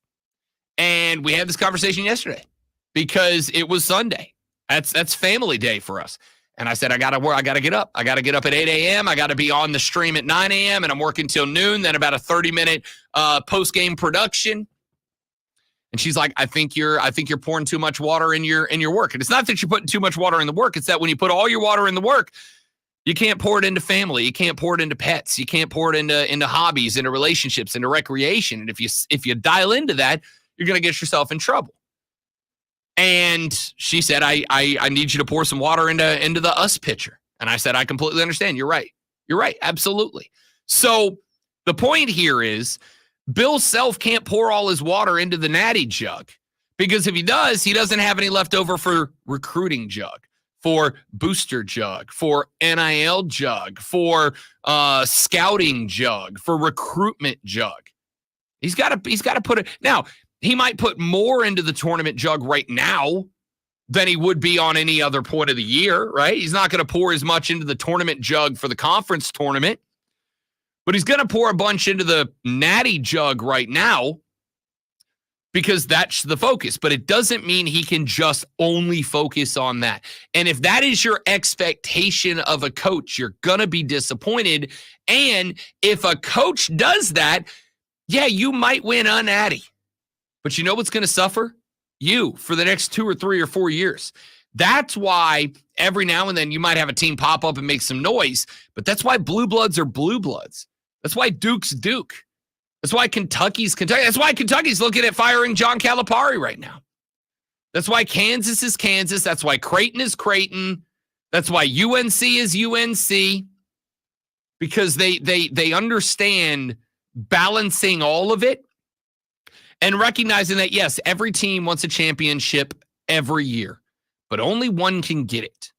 And if you die, what happens if Bill Self pulls all his water into that jug and goes, despite the fact that I'm missing two of my three best players, my third, the other one in that group just got out of the hospital. His backup isn't available, so I got to run him for a full 40.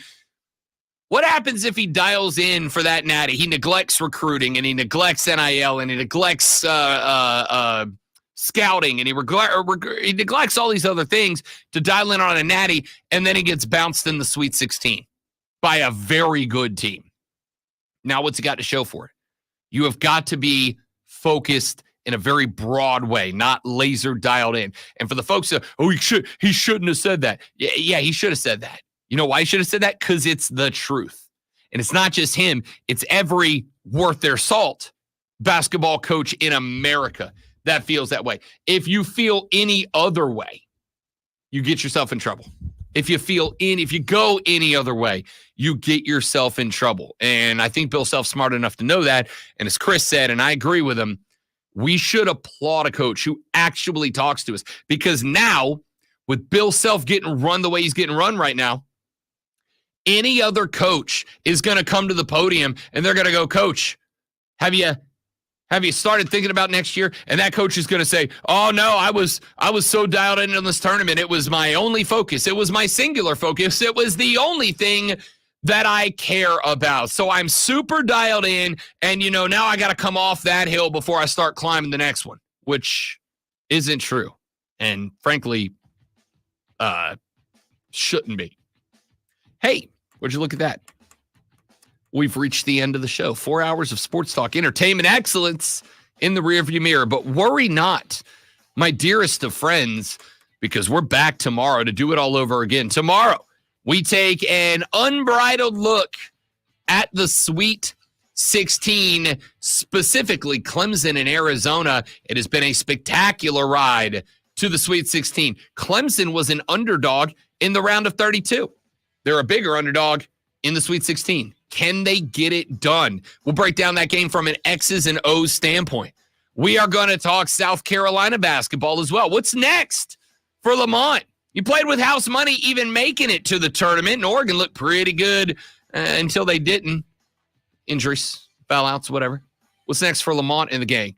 All that and more coming up on tomorrow's edition of the Rob Brown Show. For Alonzo, I'm Rob. Have a spectacular rest of your day. Don't drink and drive. I'll punch you in the face. See you back here tomorrow on the Rob Brown Show and the Fan Upstate. Yeah.